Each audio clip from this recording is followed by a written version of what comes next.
The Horrible Gamers podcast may contain content not suitable for all ages. Listener discretion is advised.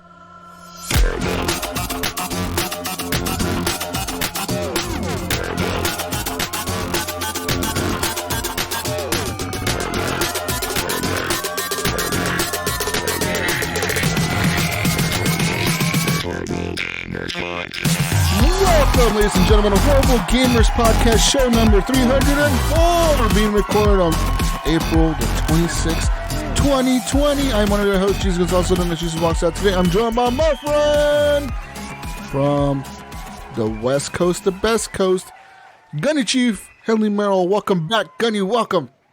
Thank you, buddy. I'm over here getting my Steam account hacked, and I'm having a drinking of water and Clorox. Oh, okay. And from Little Ohio, surviving the Rona, the Mayo. Steve, welcome back. What's up? Gunny over there just drinking the Clorox today, huh? It's lemon flavored. It's a spritzer. It's new. It just came out yesterday. It just came out. Try the berry. Is it that really new good Rona cure? You gotta stay safe from that Rona. Yeah. How you feeling over there, Mayo? Experiencing any symptoms? Nope. Feel Are you great. ready to go back to work, Mayo? I am ready to go back to work. I am ready for that. Quarantine is over. Have you been monitoring your fever? Do you have a fever going on? Nope, no fever, no nothing. You check your temperature every morning? No. You should check your temperature every morning, Mayo. That's what I do when I go to work. Every day they check our temperatures, Mayo. Yeah, they check it at my work when we get to work. But since I'm not working right now, I don't have to. And then they give us these new masks, these like black cloth masks, and they're so uncomfortable. Like, oh, fucking A. I hate wearing masks, dude. Oh, fucking A. They're the worst. Anyway, and from London, England, our friend, Vedderholic. Welcome. How's it going, guys? Thanks for inviting me. G'day, mate. How are you? G'day, mate. Welcome. From the land down under. No, Vedderholic, you're from England, right? You're in England? Yeah. So every time Gunny does his Australian accent, do you feel like you're at home? Like you're listening to somebody from your place? The neighbor. From your land? No, it definitely sounds Australian. Definitely sounds Australian, Gunny. Yeah. Man, oh man. You need to work on that, Gunny. Anyways, welcome, Vedderholic. Thank you for joining us today. Thank you for being a Patreon, by the way, as well. And I'm glad you're here today. It's the first time you've been on the podcast, and I'm glad to have you on. How long have you been listening to the show for? I think it was about the time Rainbow Six Siege came out, because you was like really into that game. Yeah. You couldn't stop talking about it, so I think it's been about a couple of years now, hasn't it? Nice. Since that came out. How did you find us? I was just at work one day and I was looking through Xbox podcasts, and you stumbled on you, and I've just been listening ever since. Best podcast around. Hell yeah. That's right.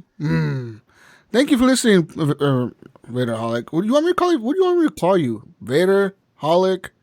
Vedder, that'll do. Okay. I've been called worse. Okay.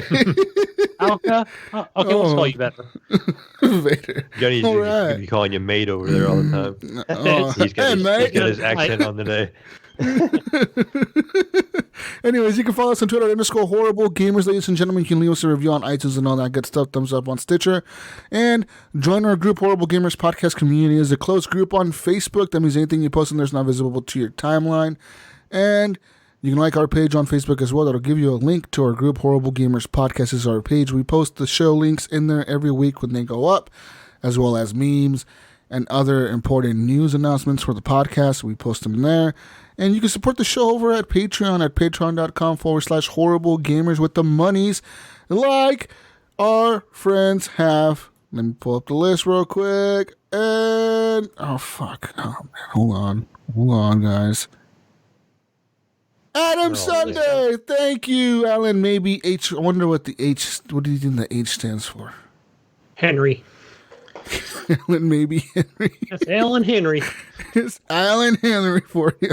And Bill Garner II, Brandon Willier, Brian Capessa, Chad, Commandalorian, David Snyder, Evan Tanaka, Henley M, Jesse Kraft, John Jerome, Jonathan D. Hall, Marcus Polo, Mechmod, Nipron, Pork Chapu, Robbie Wheat, Sean Patrick, the Mayo, Subvader, and Vedderholic. Thanks to all of you for being patrons. I fucking love you guys.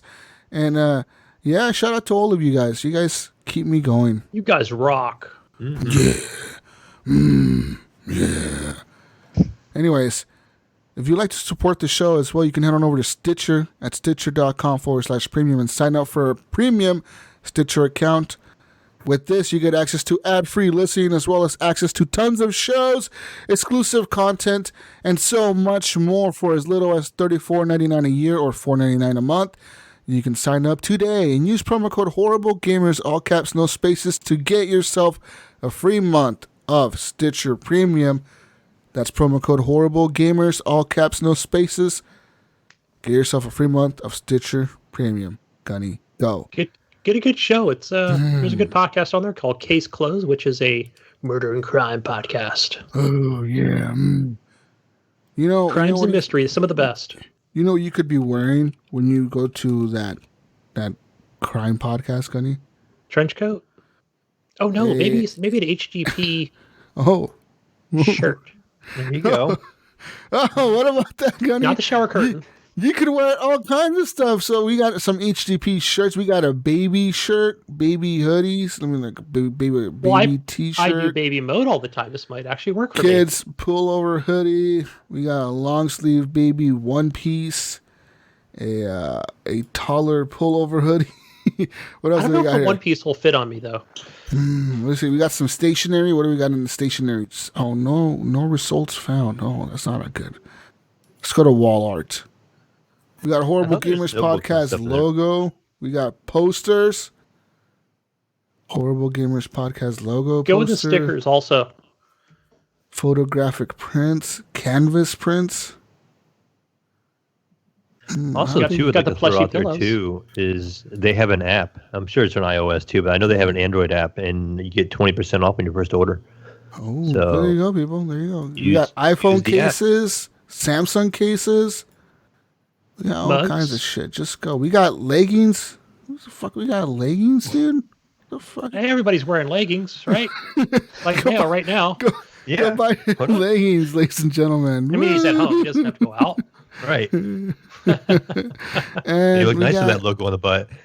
Yeah. We got tank tops as well. So, yeah, go and support the show by buying yourself some gear over at Horrible Gamers at Redbubble.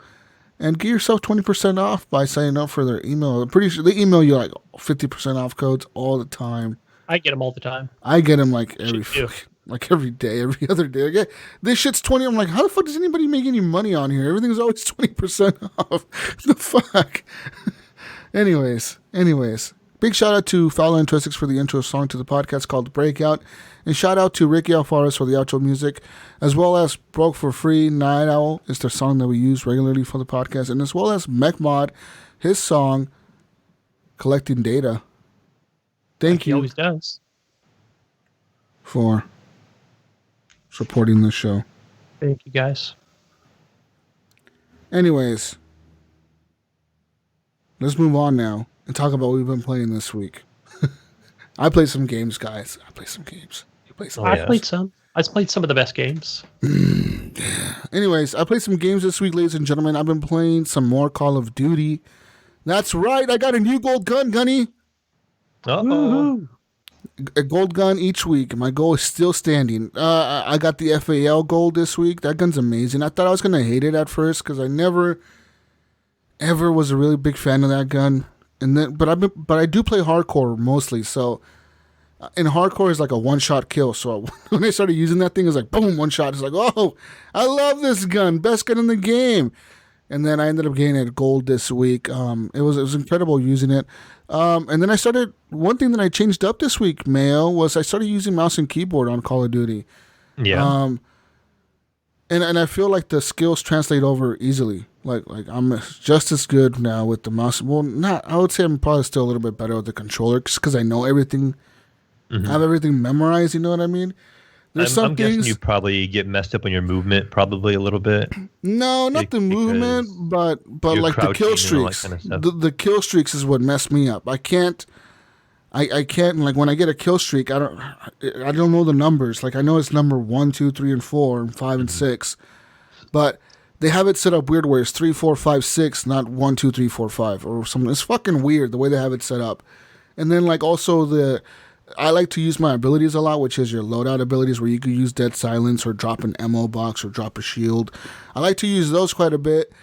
And the problem is you press X to do that, and then I know you press Q for the one, and the other one, the one that's on your right slot, because on the controller you simply just press like, I think you press the two bumpers at the same time, then you press left or right on the D-pad to use, or you press LB and RB to use the one on the left or the one on the right. But on the keyboard, it's you press X and then you press Q to use the one on the left, and it's not R because R is reload. It's the middle wheel on your mouse, and I couldn't figure it out I literally had to go and play a match in regular team deathmatch, because in that one it shows you like all the numbers and shit you gotta press to like activate shit. So I had to go play a few matches in that just so I can learn what the different fucking buttons were, you know what I mean? Like what was what. And I figured it out pretty quickly. Like the crouch is C, the going prone is control or shift. No, it's control. It's Z on mine, control. Actually. That's the one I struggle with because I don't go prone as often as I should because it's such a weird spot. For me, it's left control. Yeah, left. Yeah, left. You just literally press left control and he just goes prone, like boom, just lays down. Maybe I'll try it. I don't think I've ever used it, so I know Z does it on mine, but Z might do it too, but I think left control just does it like fast, like it's like a drop shot thing where like it's just quick as fuck. So, do you have anything bound to your mouse? Because what I did, I bound my grenade to my mouse wheel by clicking the mouse wheel, and then my side button is my slide. That's what. So as I'm running, I can just hit that and I slide a lot easier. So it's real fluid. I have the mount on the top on the one button. On the back button, I think I have I don't know. Yeah, my back button is the mount. I don't fucking know. I don't know. No, one of them is mount. The front one's mount for me, and the back one is. I don't know. I don't fucking use it often. I think I use melee. It's kind of my left thumb on the left side of the mouse. Melee is easy because melee is E. Default. So melee by default is E for me. So like that's super easy to hit. Like if someone's just boom boom boom hit them real quick. That's super quick. But anyways, I find it more responsive in the mouse than it is in the controller. There's a delay on the controller, and I can feel it because the mouse is way faster response time. But I'm doing pretty good. Like I said, even though like I was one of my first few matches playing with the mouse and keyboard, I was still the top of my team with like over 20 kills. Like one of the matches, I was 28-6, so I didn't do too bad. Very nice. Yeah, I'm working on it. Jesus, I'm working on it. I'm getting better. That's one thing I've been playing this week, and I've had a lot of time in this week. So, I can't remember if I mentioned it last week, but I picked up the Battle Pass last week.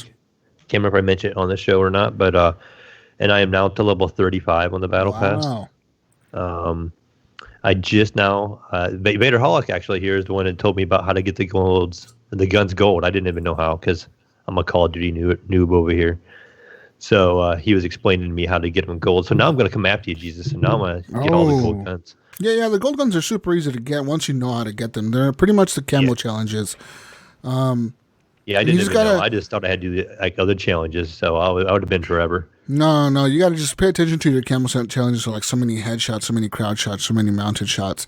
And once you start really focusing on them, you will realize that you can unlock a gun. I usually do a gun a week. Like I've been doing for the last fucking months. So it's usually a gun a week. Depends if it's double XP weekend where like everything's just double XP. You can rank up your guns much faster, so you start getting those kills. You can start working on the challenges faster.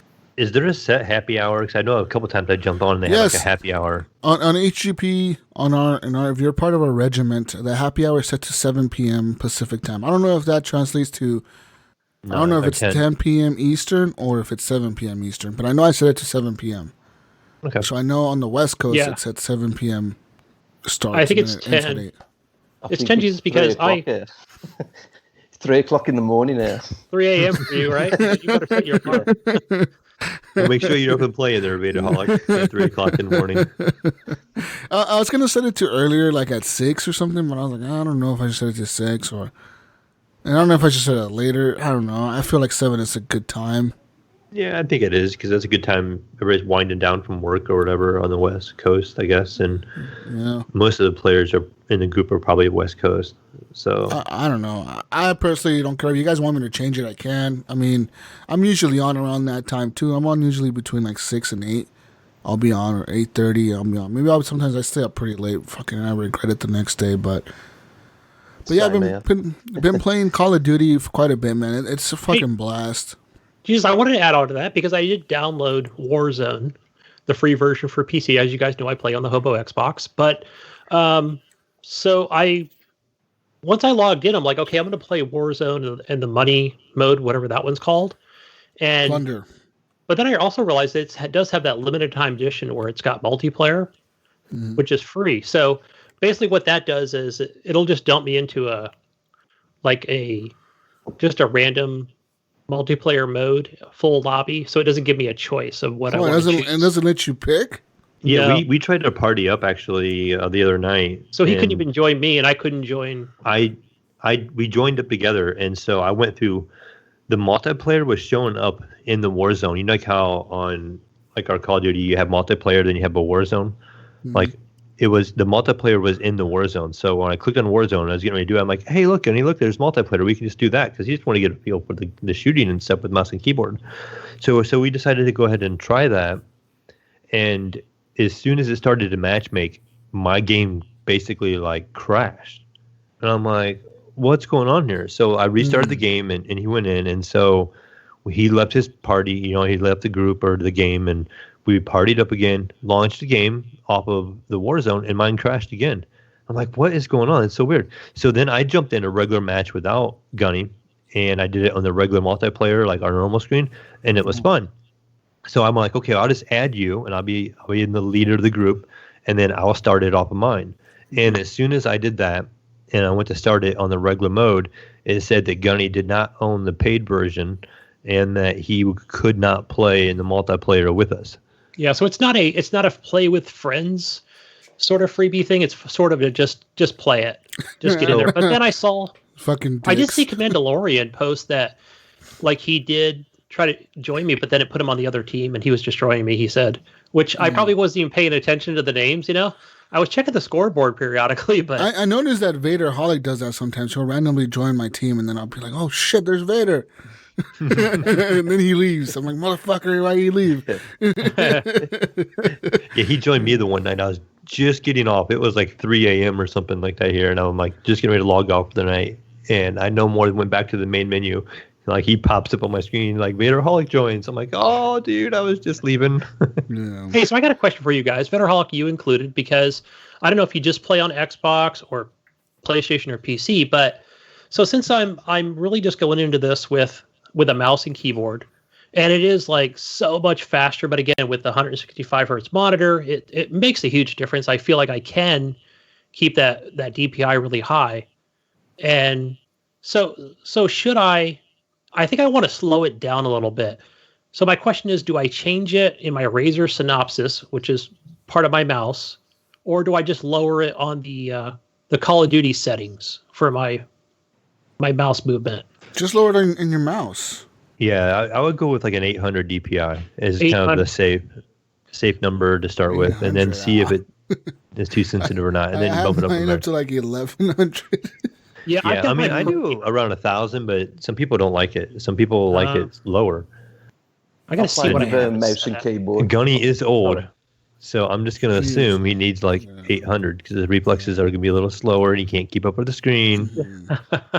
I've played with mouse and keyboard before, but I straight away passed the controller back. I've got it at like one game, 3,000, and so that was it might be a little too high. It's terrible. I'd be really bad with controller though. But mouse and keyboard though, man, once you get used to it, like I've been playing Call of Duty, dude, it's like it just all of a sudden it feels natural. You know what I mean? It's fucking weird. I don't even know, because this whole time I've been playing, like literally for months since the game came out, I've been destroying people with controller, just fucking wrecking house. And then there was like maybe once or twice that I tried to switch over to mouse and keyboard. I wasn't feeling it, and I was like, this is stupid. Fuck this shit. Just because I always play hardcore and it doesn't show you the buttons. Like, it doesn't tell you, like, press X to call your kill streak or press this to do that. It just, I have to figure it out, and I didn't have the fucking patience to do it. But the other day I sat down and I was like, you know what? I'm going to figure this out. I know how to open the doors as F. I know grenade is G. I know like to like auto run. You can set your guy to auto walk. Like you just press like H and the motherfucker will just keep walking. Your character just keeps walking forever. I haven't tried that. Stop. Oh, okay. Yep. Yeah. So yeah, you can set it. Like I think if you hold H, he auto runs, or if you like press shift, he'll like start running, and he just auto runs the whole fucking time. You just auto run around the map. So that's interesting. But like, see, they have shit like that on the keyboard, which I'm like, whoa, that's pretty fucking cool. And I figured it out, and it just feels good to be able to shoot people, and like sniping. It's night and day on a controller. I fucking hate sniping. I can't snipe on a controller, but on a fucking mouse and keyboard, I love sniping. I'm like, snipers are the best. I put sniper scopes on all my guns now. Literally every fucking gun. Every fucking gun I have, I just fucking sit in the back of the map with the fucking scope and shoot people. One of my favorites. One of my favorite scopes now, literally like the one scope that I put on all my guns that I go for gold, is the NVG. It's called Solo Zero NVG. It's a night vision scope, but it's like everything's green on the scope, and then like the people highlighting yellow. And dude, you can see the campers so easily with that scope. I'll be like sitting there, and I'll be like, "Where the fuck is that sniper?" And that scope is on my gun. And that fucking, you can see the little yellow head of the little fucker all the way in the back of the map, and I just, boom, fucking sniping from across the map, and I can just hear him cussing at me. That motherfucker, how did he shoot me? And then, that kid was a hacker. Because I'm playing in hardcore, so they don't get a kill cam, so they don't know that I have a night vision scope on my gun. So they're fucking pissed off at me that I'm shooting at them with the night vision scope. Or what I end up doing is I'll end up putting it in a choke point, right? Like I say, I know they're going to spawn in this area, and I know they're going to usually come down this hallway. What I end up doing is I equip the smoke grenade, and I'll throw the smoke grenade in the hallway, and it gives them like the sense of like, oh, they can't see me, so they fucking start running out. And I have the night vision scope on, and I can see through the smoke. So I just start fucking shooting them to the smoke. Yeah, pro strats with Jesus, guys. I like that. I'm going to use that. I need use it. Yeah, like the night vision. The one that does it too is the thermal optic, which is that one. It doesn't show up in green and yellow. That one, the way the people show up is it's like everything's gray on the scope, so it's like a black, like a grayscale, and the people show up in white. I used that yesterday in Warzone. So that one's called the thermal optic. I wish they had a mode where you could kind of go in there and play around with the guns and the scopes without having to jump into a match. Because you kind of can. You can start a private match. That's what I you can start a private match and just go in there by yourself. And the private matches, you can unlock. You can have everything unlocked. You can have like every kill streak unlocked, everything unlocked, and you can just set different classes up. Be like, oh, I'm gonna try to sniper rifle, and you can like test every fucking gun. They unlock everything for you, so you can just use any gun you want. And then you can just get in there and fuck around, and then all the guns have all the attachments, so you can like see like what a gun is like with certain attachments. That's something I've been struggling with is like with the scopes. It's like I unlock new scopes, and I'm like, I don't know if I like it or not because I don't know the game that well. Yeah. And so then I just equip it, and then I play around, and I absolutely hate it. So then I'll die a couple of times, and I'll switch it back. You know, I'll edit my loadout and just go back to my other scope. And so it'd be nice if I had something where I could just, you know, again, where I stayed in one place, just kind of mess with the scopes and see where I liked. So I'll have to definitely check that out. Yeah.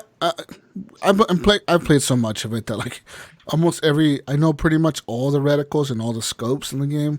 Where like I feel pretty comfortable now using like I said, the NVG. Like I fucking love that one. And I also have been using a lot of the ACOG scopes and a lot of the sniper rifle scopes. Like I said, I like to sit back and I can just snipe people with the fucking mouse and keyboard, dude. It's so easy to get headshot. It's ridiculously easy to get a headshot now. You're just like boom, boom, boom, and you can tell people get so fucking mad because you can acquire them so quickly and just fucking take them out.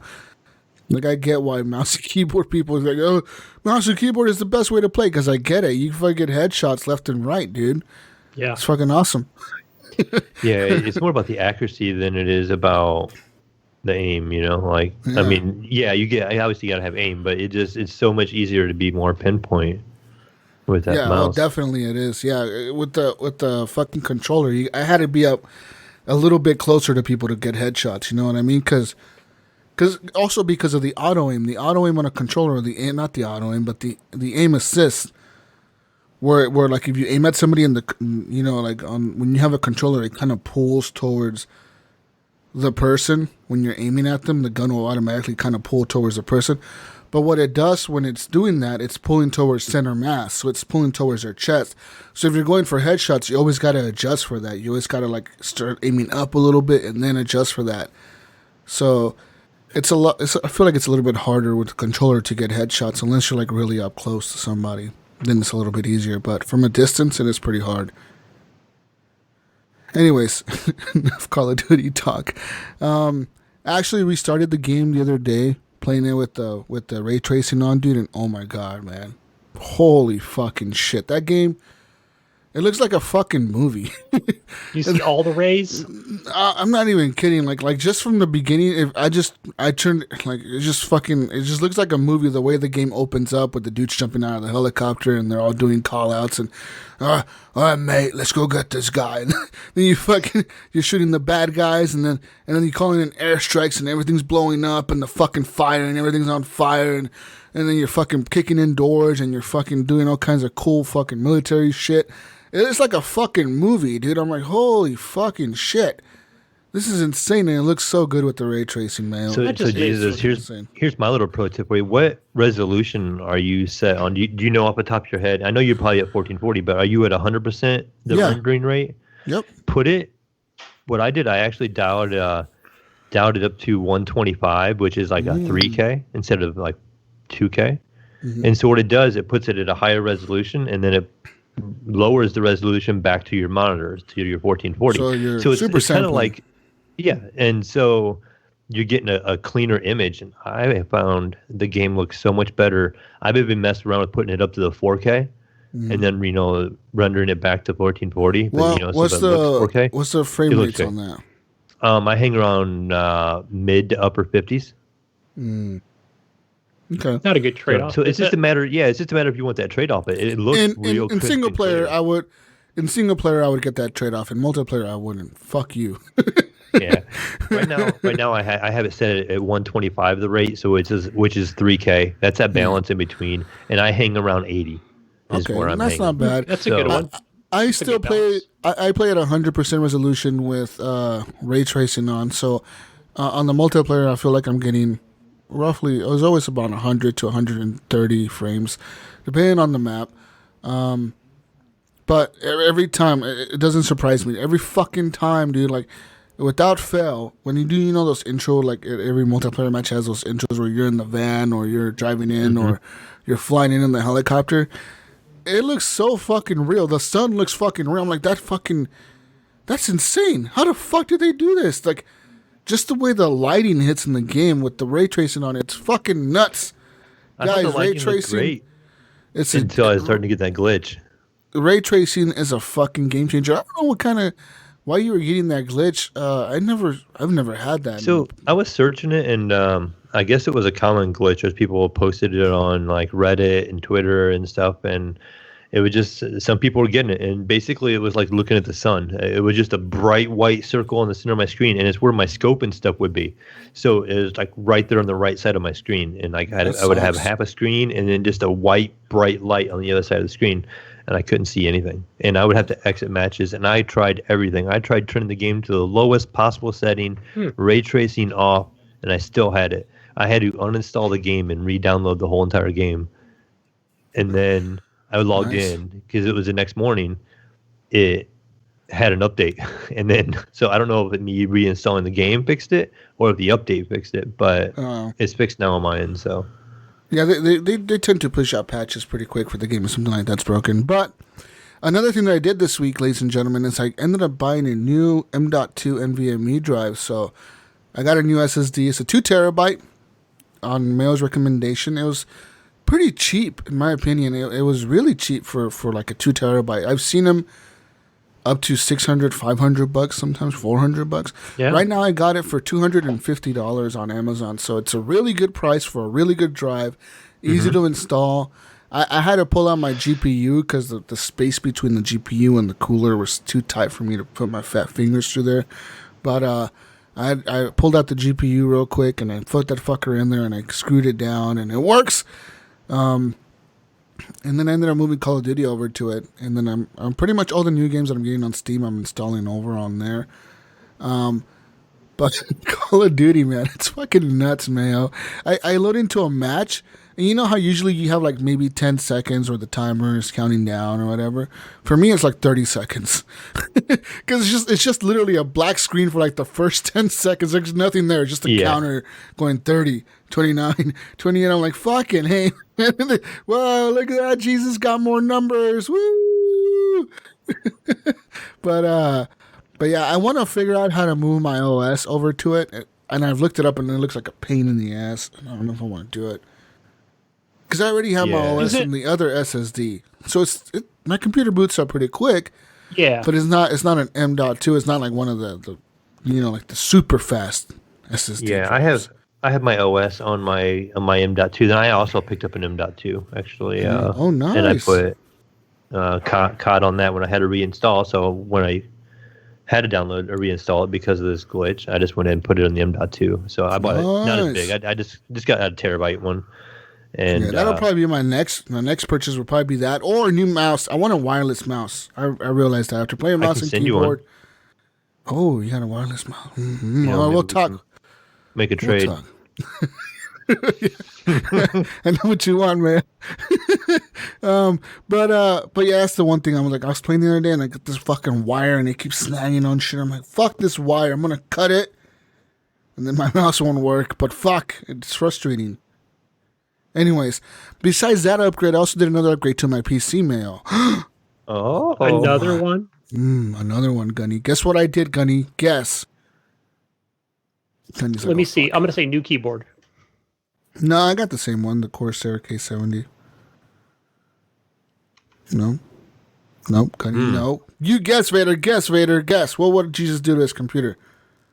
I haven't got a clue. When you talk about computers, I haven't got a clue. More RGB. What, Mayo? More RAM. Yeah! Woo! An easy upgrade. You only need 16, not 32. No, you need 32 now, Gunny. Have you seen the specs, the detailed specs released for the new Microsoft Flight Simulator, motherfucker, you? No, but I saw there was. All right, let me tell you. Recommended. Real quick. Idealistic. Microsoft. You're going to see all the colors over your house as you fly over it. Specs. System requirements. There we go. Motherfucker, you. Let me tell you about these goddamn system requirements, motherfucker. All right, here. All right. For the new Microsoft Flight Simulator 2020 system requirements, Gunny, you need a minimum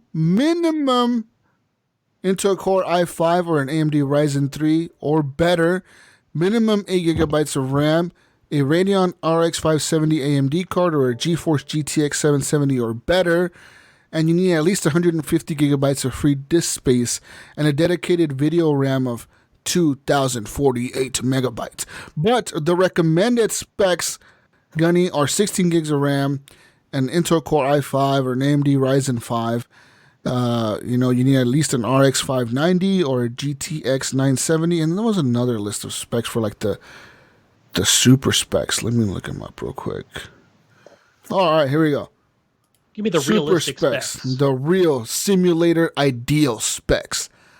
You need a CPU Ryzen 7 Pro 2700X or an Intel i7 9800X, a Radeon 7 AMD card, or an NVIDIA RTX 2080 with the video RAM of 8 gigabytes and a regular RAM of 32 gigabytes. With the 150 gigabytes of SSD space recommended with the bandwidth of 50 megabytes per second on your internet connection. Bro, you were going pro. I'm going to play this on my X. I'm fucking set. Your X ain't going to do shit. Your X can't handle this, Gunny.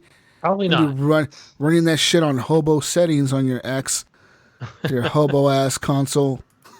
Right, I'm gonna Mayo? get those OLED graphics right.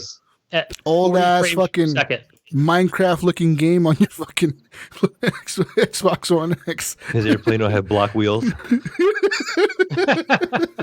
Oh, good one. Good one. All the characters are like Minecraft characters, all the pilots. Yes, but Shit. you have ultraviolet pink color on those wheels, Mayo. I do. That's what my TV displays. Anyways, that's why I decided. That's why I decided to add 16 more gigabytes of RAM to my PC, and so yeah, because I want to be ready to play this game when it comes out. I'm gonna be playing it in VR as well, so I don't want to risk anything that'll make the game not run extremely well. You know what I mean? The important question is the RAM RGB? Because it always runs better when it's RGB. It's not RGB. That's sad. Oh, man. Oh, you need that next week. I guess I should Open just your throw all wallet. this. Should throw this $200 worth of RAM. Just go get some new one. Might as well, right? I'm sure you get the Best Buy warranty. Just take it back. Just take it back. No, I got these off of Amazon, so I can't take these back. Fuck. Anyone wants to buy some RAM? Anyways, besides that, so I did that, and obviously the RAM is not going to do anything huge for my gaming experience. In most games, right? Like in Call of Duty, there's no difference at all. Right. There's like no difference. I'm assuming in other games like those. MS Paint, right? You can No. get extra colors. And what's You know those you will games? notice a difference. Like City Skylines and shit like that. I might notice a little bit difference. What's up, man? You're gonna notice a difference editing the show. that extra. Oh, RAM that's is gonna help true. you out. Yep. That's true. Fuck yeah, it will. Because Audacity is a bitch and it takes so much fucking resources. Anyways, so besides Call of Duty, besides RAM, and besides what the fuck else did I say? Whatever else I said. Oh, the new SSD drive. The new SSD drive. That's stupid. The new SS drive. And dot.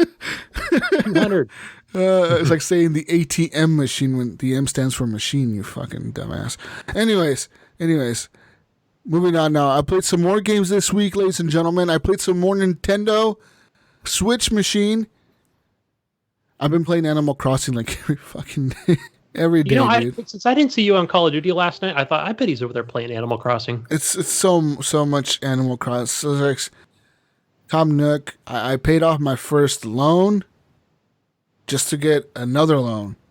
So I paid off the $100,000 I owed him to get another loan for $198,000. Woo! Woo! Yeah, more debt. You're going in debt. All right. Yeah, woohoo. But pretty much all I do every day now is go around my whole island. I hit every tree and I get all the pieces of wood on my whole island, and then I sell everything. And I'm saving the flint because I'm trying to upgrade the shop place or whatever. But I need more of that fucking whatever it's called. It's called flint or some shit. Some of that whatever black little cube thing. I need some more of that shit. I need 30 of them to upgrade the store. And I've been working on that. But my island doesn't have many rocks. It has like 1 or 2 rocks in the whole island that I can hit. And not every single time you hit them, you're not going to get that flint. So it's going to take me a long time to get that, I think. It's like months or something. And it's kind of sad because I went to Normie's island this week. She invited me over and I flew over there on my plane. Yeah.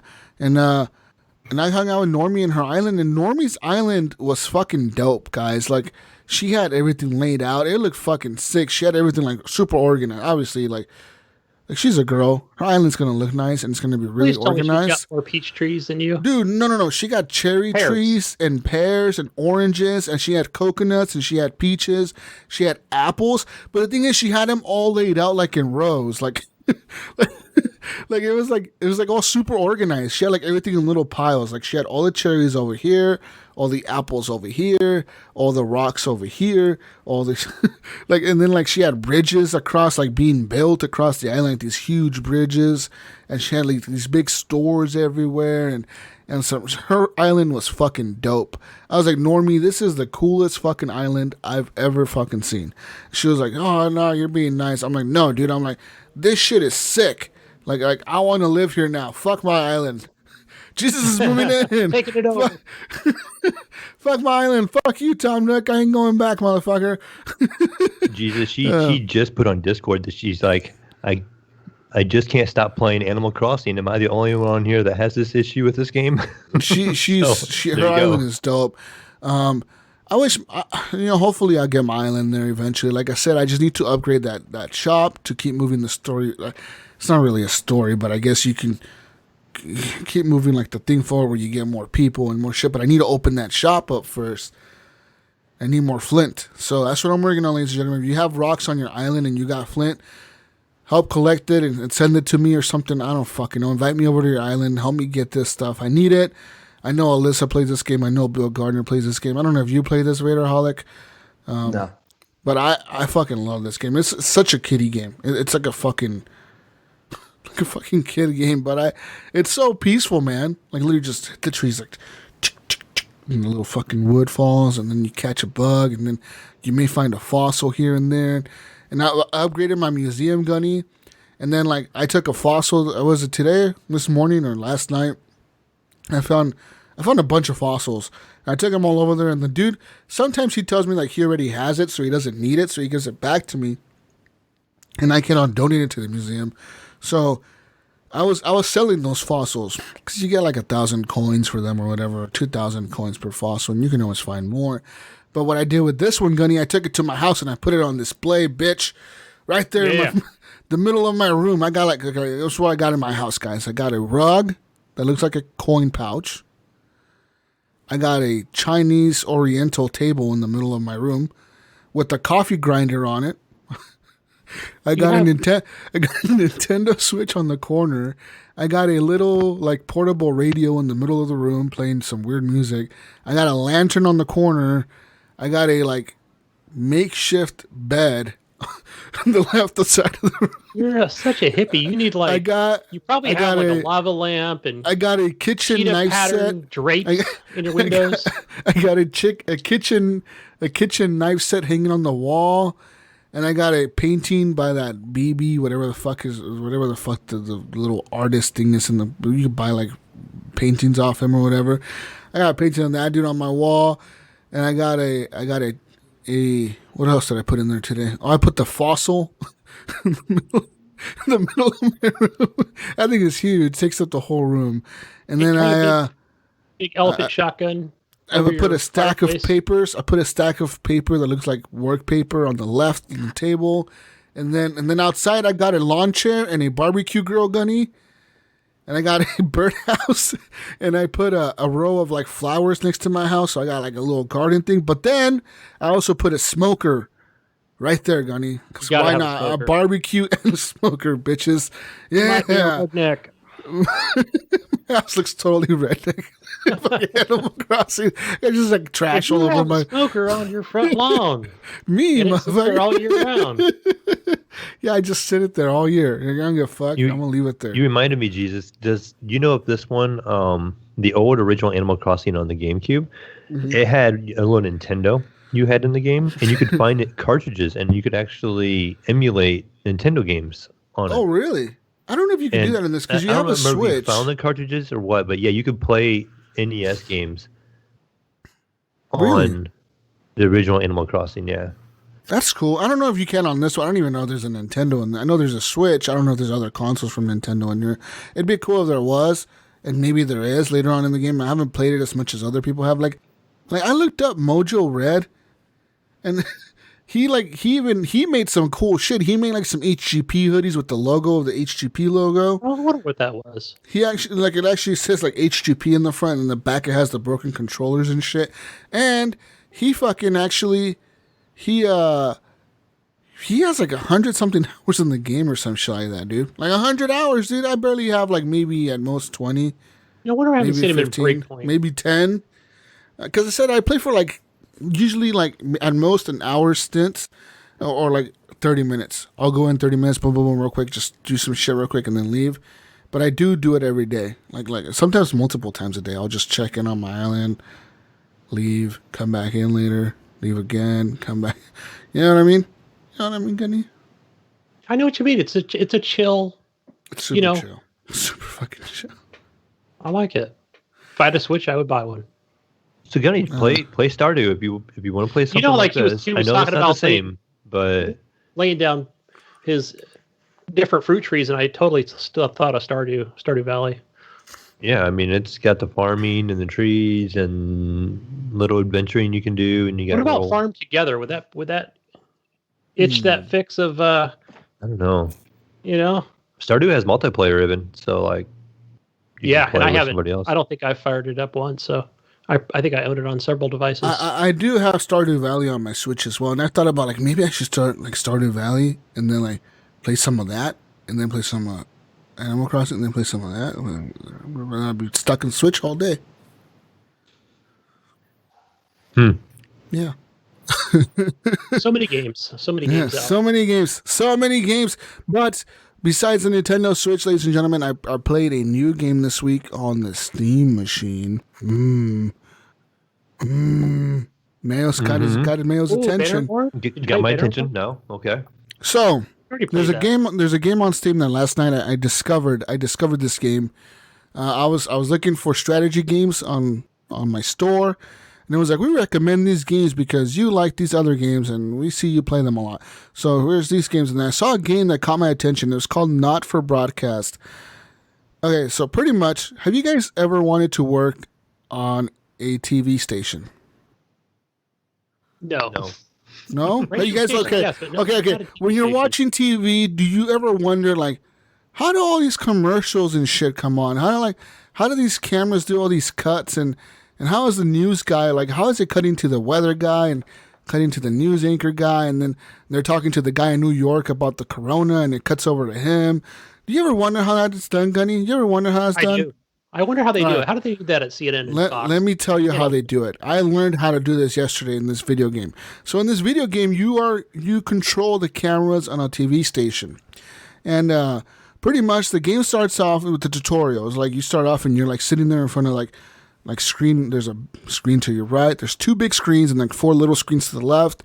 There's buttons and shit on this bottom, and you get a phone call. So you like look over to the right with the keyboard, and you like press the D button, and the dude turns over to the right. And you click on the phone. And there's a dude on the phone. He's like, "Hey, mate, I won't be able to make it in today or whatever." He sounds just like that, Vader. I'm not making fun of you. All right, he sounds just like that. Better. But he's like, hey, mate, I can't make it into work tonight, blah, blah, blah, whatever the fuck. You're going to have to run this shit. And you're like, oh, fuck, okay. And then, because apparently you were there to clean the office or to clean that room, but now he wants you to, like, do his job, and he's walking you through it. And there's a tutorial, so he tells you, like, turn left, okay, turn on the power, okay, turn on the 4 switches on the bottom. So one of the switches is for the VCR, the other one's for, like, the broadcast tower, the other one's for so-and-so, whatever the fuck, the audio or whatever. There's 4 different switches you turn on. And then, as you look over to the front of the screen, you see like the screen on the right is playing the end credits of a TV show. Like it's running the credits, like there's like showing the credits of like a sitcom or something. And he's like, all right, the show's ending, but it has credits, and we're going to fucking start. The broadcast for the news station is going to start after this show is over, so we need you to get this shit ready. So then it shows like the camera 1 comes on the left where there's 4 little screens. The first screen comes on and it shows like a dude. It's real like live action, so it's full like F&B or whatever. Like it's a real person, and he's sitting there and they're like putting makeup on him and they're putting his microphone on. These 2 girls are like giving him his papers and shit. Like, all right, you're gonna go live in 30 seconds or whatever. Like, are you ready? And he's like, yeah, I'm fucking ready. He's pushing him out of the way and shit. And like, and he's like, all right, click on camera 1. So you click on camera 1 or you press 1 on your keyboard. And then that means that camera 1 is set. So when the credits end on the TV show and the, you know, like the news, whatever comes on, that camera is going to be live on the TV. It's going to be showing him. And then like when the like camera 2 shows up, like it's the countdown on the camera, it says 10, 9, 8. And you have to switch over to it exactly when it hits 1.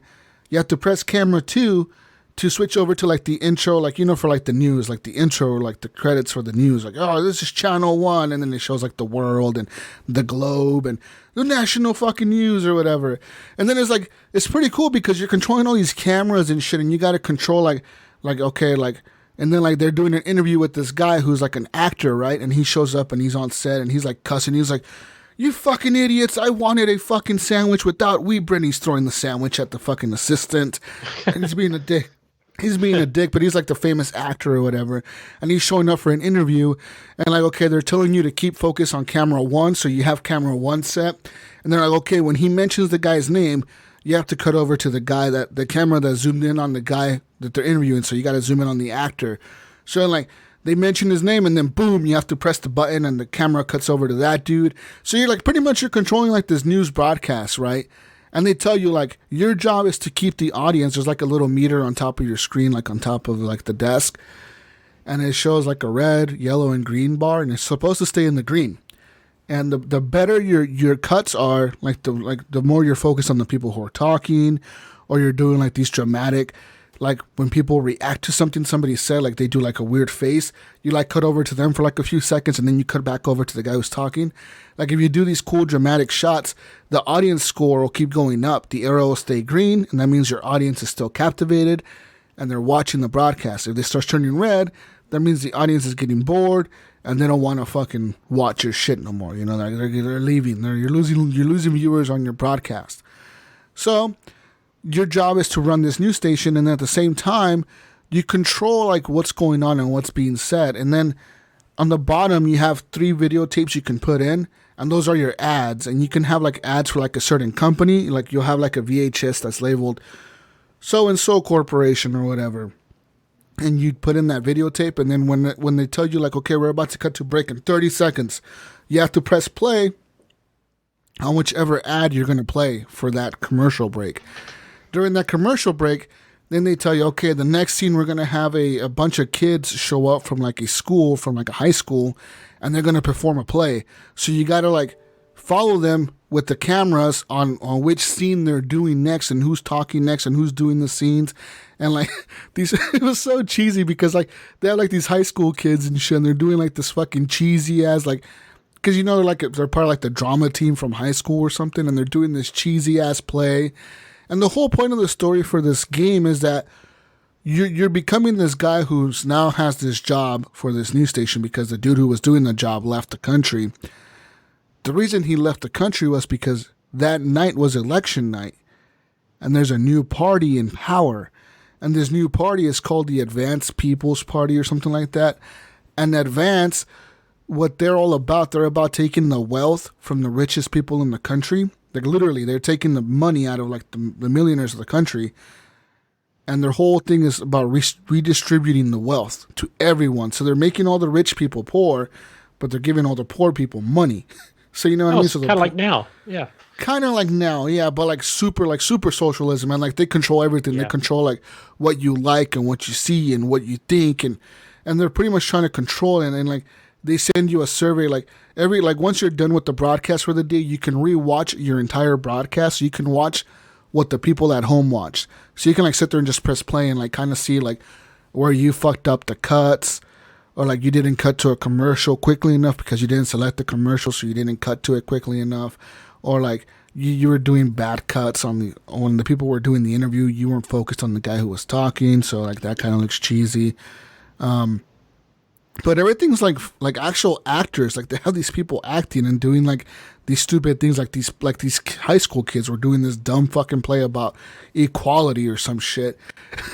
And then they have this other one. It was pretty funny. It was like these two people were playing this thing called sports ball. And there was like the sports ball championship. We're broadcasting it live on the Channel 1 News. And like the whole thing was like they had like this guy and this girl, and they're dressed like in like fucking athletic fucking wear. And there's the news in like the reporter there, right? He's like, "Hey guys, I'm live over here at the gym or whatever the fucking, we're doing this sports ball championship." And they have like a ref and the two officials and all these fucking coaches and shit.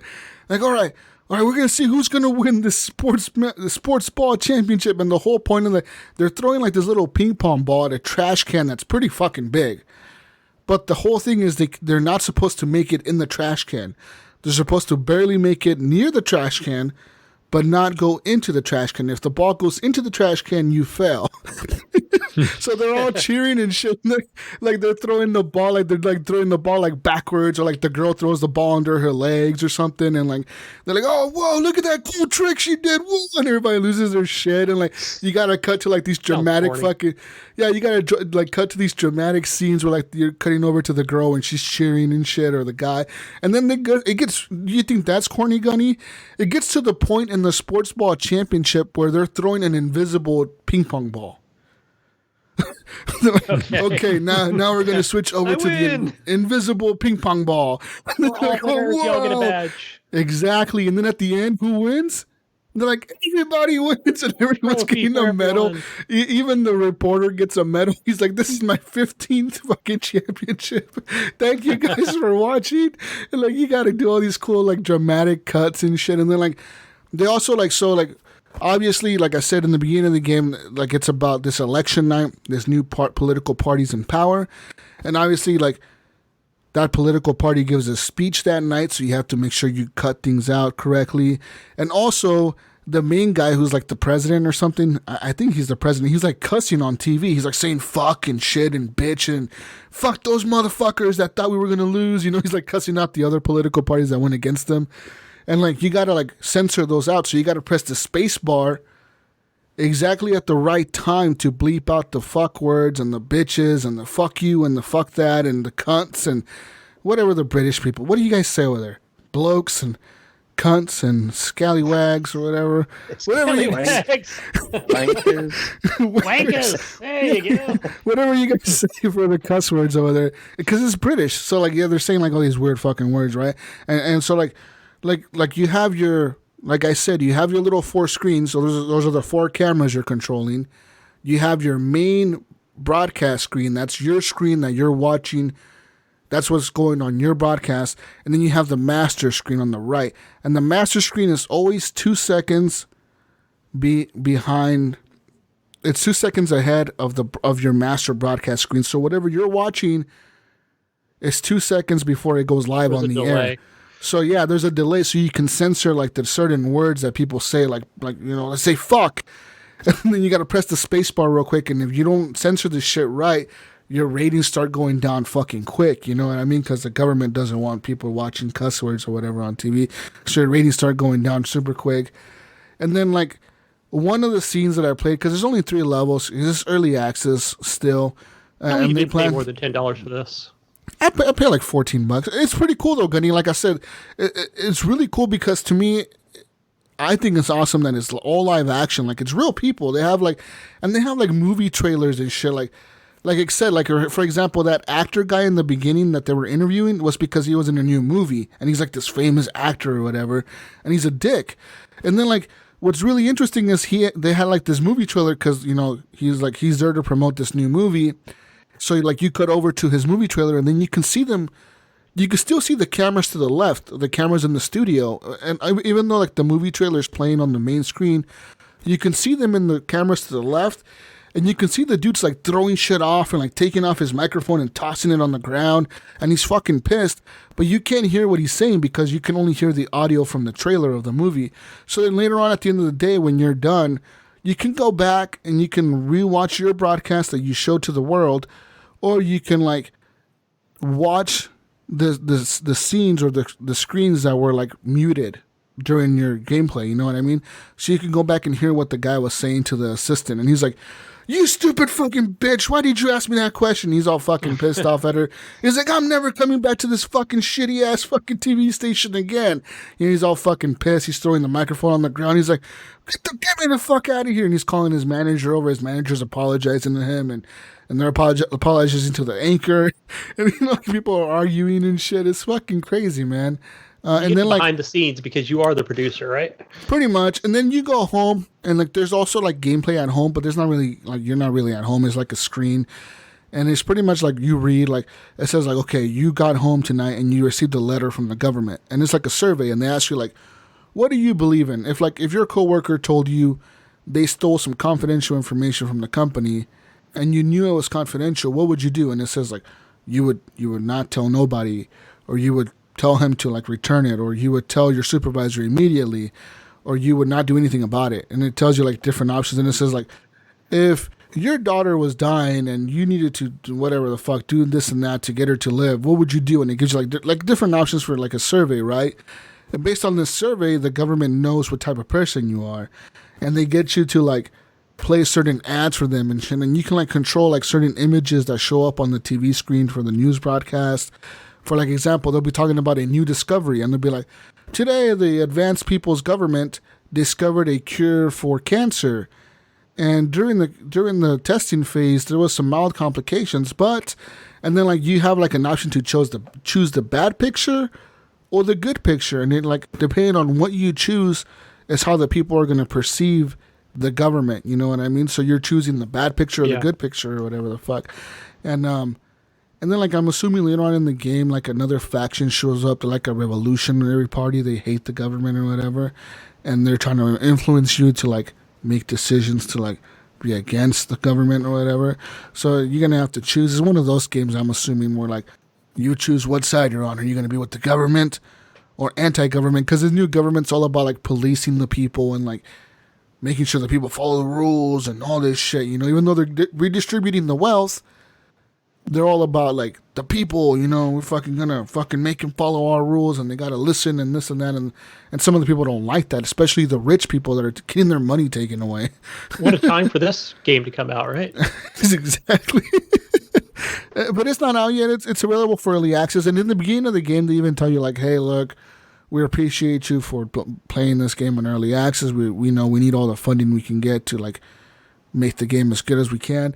I think they said they're gonna have over, I think 10 hours of gameplay. They said, so that's a lot of videos to shoot. You know what I mean? Because they're shooting all these videos and they're making all these like they gotta pay these people to fucking act. You know what I mean? Even though it's cheesy, you gotta still pay them something. You know, unless they're just doing it for the love of it. But yeah, it actually goes in, kind of shows you like behind the scenes and like what like a TV station does. And this is very simplified, you know, like they only have 4 screens or whatever. Like I could not imagine working for like a huge like NBC or something, you know, where you have like 50,000 cameras or whatever the fuck, and you got to control everything. Or people that like, think about like the people that run like football games and shit, you know, like the Super Bowl. Like you're controlling all those fucking things at once. Center in there. Yeah. Yeah, you know, like that must be fucking hard as fuck to be running something like that. But they obviously got a bunch of people in there, but still. Like even this stressed me out, Gunny, because there was moments in this game where I was so caught up in the interview or so caught up laughing at the fucking kids that were like doing their stupid play that like I forgot to press the commercial button. So for a second, the fired. people, yeah, exactly. For the second, the people like saw like the behind the scenes, like the anchor cussing at the makeup artist or whatever, or like the fucking teacher cussing at the kids for not doing the play right. Like people saw that for a brief second. Then for that segment, like you get a grade each segment when you're done. I guess like you got an A+ because you did great. All the cuts were perfect. All the you know the commercials went out on time. You did all the perfect. Like the intro was perfect. The outro was perfect. The music was perfect. And then sometimes you'll get like I got a C for that one because it was like, yeah, even though all the cuts were perfect, you fucked up on the commercials. You didn't do them right or fast enough. And yeah, that was kind of bad. So do better next time. And yeah, so yeah, that's it. Not for broadcast. It's a pretty cool little game, and I can't wait to see what they do with it at the end. And all the reviews that I was reading on it, most of them were pretty positive. And like I said, there's only 3 real like gameplay moments in the game, and you can play the first one for free. Actually, they give you like a little tutorial. So if you're interested in just check this out and what it's about, you can play the tutorial, Mayo, for free. Yeah, I've seen that. Actually, I looked it up while you're talking about it, and I've seen the free first part or something like that. Yeah, and so there's that game. And I wonder if, like, I don't know what other game you could compare that to, like, that's similar to this, because it's very unique. It kind of reminds you of, like, Papers, Please or something like that. Kind of maybe a mix between that and, like, Her Story, you know, with the F&B motion video. Yeah. Because it's F&B, so, like, but at the same time, it's about the government and, like, being oppressive of the people and all that. So, like, it reminds me of Papers, Please. You know how Papers, Please, you have to, like, choose to, like, follow the rules of the government or, like, let people slide or whatever. So, yeah, pretty cool game. Do you remember that game that we played? I think we both played it on Xbox, and it was where you were the apartment manager. Beholder. Beholder, there's a part 2 out as well. I don't know where it's available, but probably everywhere. I've seen it on Steam, and I wonder, like, what the fuck is part 2 about? Because I've never beat part 1. I always get arrested for, like, doing something bad, not doing good enough. Yeah, me too. I never did a complete playthrough. My kid always died of cancer, whatever the fuck she got. The little girl, she always died from something. It was a very depressing game for sure. Yeah, the game was fucking you guys sad. slumlords over there? Is that what I'm hearing? Pretty much. Well, that's what you're tasked to do. So. Yeah, and then you're tasked to like spy on your tenants and all that shit. So like, yeah, it's fucking weird.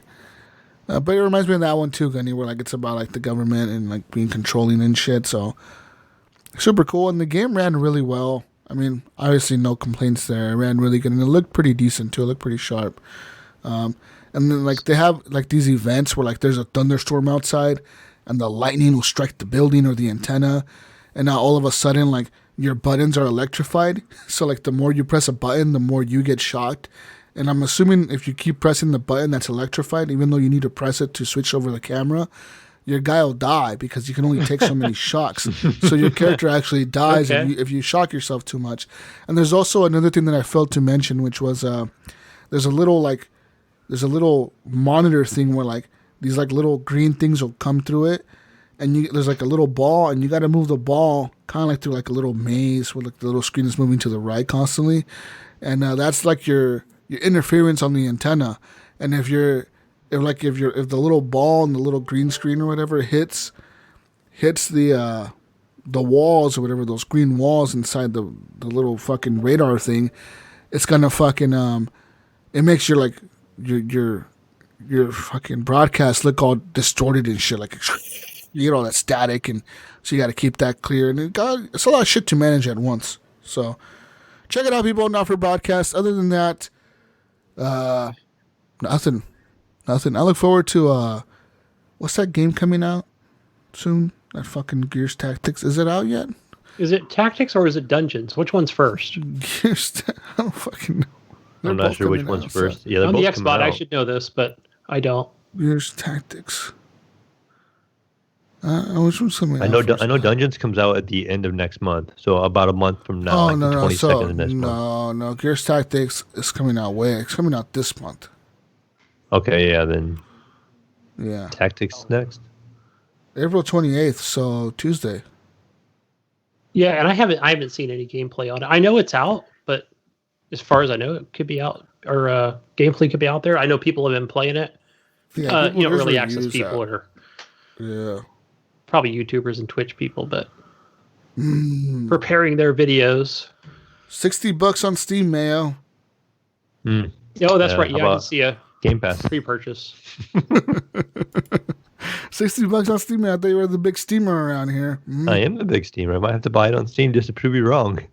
You got that new Xbox, but it's now a Netflix machine for your daughter, but you need to go back. She stole it the other day, and now every time I go to turn around, I have her bring it back down. And then the new Xbox One X is I go walking in the living room, and it's gone. And I know exactly where it's at. I walk up to my daughter's bedroom, and it's hooked to her TV, and she's watching Netflix on it. Really? Why don't you buy her like a fucking a Roku box or something? Yeah. Fire stick. Yeah. I told her she could buy her own because she has her own job and makes her own money, and she just takes my Xbox. She's like, I get this Xbox right here. I can just take it to my room and hijack. Nice. Oh man, that's fucking awesome when your world's most powerful console becomes a Netflix machine. Yeah. This, guys, is why I play on PC, because they can't carry my PC up to their bedroom. See, yeah, right. Don't test your daughter. She'll just take over your PC and sit down there and watch Netflix. Nah. Oh shit. But that's really all I played this week. I mean, besides that, I played Call of Duty, and that's really it, Vader. Vader, are you asleep over there, Vader? Did I make you fall asleep? No. Wake up, Vader. No. What did you play this week? Talking. What did you play? We hear you. Yeah, we hear you. Yeah, you can hear me. Yeah, I've been playing Call of Duty, but I'm a bit disappointed because they've removed plunder quads, and that's what I've been playing a lot of. I really like that mode. Yeah. So I'm a bit disappointed with that. I played a little bit of plunder, and I played with, I can't remember, I think it was Pinpoint. and he wasn't much help for me. He didn't really know how to play it either. So I didn't watch any of the videos on how to play. So we just jumped in and we just made the attempt. So, but I enjoyed that mode actually. I played a couple rounds yesterday. It's kind of like the Dark Zone in Division 2. It's kind of like that. Yeah, I never thought of that. True. Yeah. I really like that as well. So that's kind of the impression I got on it, I guess, was with the helicopters, bringing it in, and you kind of had to go in there and people would maybe, am I correct? And people kind of watch the area and you can get kills there and take their money and then you can just send the money up. Yeah. It's whoever gets the most money at the end, like the winner. I've been playing that Deliver Us the Moon as well. Played that for about half an hour and I got bored straight away. Yeah, I've been playing it for a couple hours now. Yeah. What do you think of it, Gunner? I like it so far. I think it's pretty good. It definitely reminds me of like I don't know if it's like on Xbox for me if it's 4K HDR, but it's decent. I would say more of a AA studio. Sort of I definitely get that, like, you could tell this came from PC graphics. But it's not the graphics are really good on it, I think. But it's just the gameplay is a bit boring. Yeah, I don't think what would you call it better? Would it be more puzzly, puzzle elements to it where, you have to get the ladder and push the ladder onto the elevator and raise the elevator? I got to that bit. I got in space and then I tried to get like one of those containers for the air. And I found one and then I couldn't find the other one. I was looking for ages and I just thought, forget this. Switch it off. Yeah, so I know exactly what you're talking about. And I looked at that and I thought, where is the second air container thingamajig that I need to plug in? And then I realized, like, I just need to put whatever that container was on the left side. Yeah. So you know what it was, Vedderholic? I realized if you're looking at that door when you're inside, there's a hole for a container right there. That holds the door open for you to grab the other container on the other side to keep the door open. I was like, okay, that's right. Yeah, I was like, okay, duh, it's right in front of my face. So it wasn't, if it was super frustrating, like where it's something hidden or extremely difficult, I probably would have hung this game up too. Yeah, but so far it's not terribly difficult. It's right by the door, isn't it? Below. It's right by the door. I was putting the container in the ones where you got the two sides. I was putting it in the one, and I couldn't find the other container. So what you do is, what you do is you turn around from where you're standing, and there's a hole like right there by the doorway. Yeah. And once you put that one container there, you can grab the other one on the other side. Yeah, I know. So for example, like that other container that you're supposed to find, I believe it's when you float in, it's on your right. Yeah. I'll have to give it another try. I guess you could say that room to the right. Yeah, I'll give it another try. I didn't really give it a chance, to be honest. Yeah, I had a lot of interest in this game, actually. It was one of the ones I've seen that actually had RTX support on the PC. So it has ray tracing in it. So I'm all about wanting to check out these games with the ray tracing and the DSLL. So I kind of wanted to check it out, but I don't know now. I downloaded it because it's on Xbox Game Pass for PC now. Yeah, that's where I'm playing it. I'm not sure now. The other thing, Vedderholic, I noticed too, where you get that timer of when your air is going to run out, and it's like 2 hours or 2 minutes and 50 seconds or some odd number. Yeah. But I noticed too, if you just fly back through the hallway and go to your ship, it resets. All right. Yeah. So I thought, okay, I see. It gives me enough time to, figure out what canister I need to place in whatever hole, Yeah. So then I was able to, I think I did that twice. And then it was like, again, it was staring me right in the face. I'm like, I just need to, it's more like, just plug one in to grab one from the other side and then pull it through. So it wasn't, again, because you know how I am, where I get frustrated really easy, where I'm like, but it does get, I would say, only a little bit more difficult the more I'm getting into the game. Yeah. But Well, we can What talk else? about that later. But what else? Any Yeah, other? what else have I played? I've been playing Dead Cells since I watched Mayo play it yesterday. So I started that again. Started another run on that. But you're always learning on that game. I said to Mayo yesterday, it doesn't matter how much you play it, there's always something new pops up. Yeah, that game you can learn so many things. You just continue to learn things every time you play it, it feels like. Yeah. And then I've been playing Outer Worlds as well, which I really love. I think that's a really good game. That's another good one. I haven't Yeah. too much into. Well, I did start it, but I'd forgot which part I was in. I forgot all the story and everything, so I started it over again. Well, I'm really enjoying it at the moment. That's what I do sometimes. I started the Outer Worlds, and then I've been gone from it for so long now. I feel like I almost have to start over because I kind of forgot what was going on. So I'm curious for you, Vedderholic, and I think I'll ask anybody this question that plays Outer. Wait, is it Outer Wilds or Worlds we're talking about? Outer Worlds. Okay, so Outer Worlds. That's because that's the only one I've. Yeah, the only one I've played in, and that is that. Any quest givers? Are you killing any quest givers or anybody in the storyline? Yeah, you have that beginning bit where you got the town, and you got that one guy in the town, the mayor, and then you got the lady in the what is it now? I call it the garden. I can't remember. Yeah, it's like a garden, ain't it? So I sided with the mayor, and then I went back to that town and just killed them all there. Yeah, I was getting a bit bored, so I thought, let's just shoot them all. I killed all out, and then went back to the tent. He asked where she was, and yeah, I'm sorry, she's dead. Nice.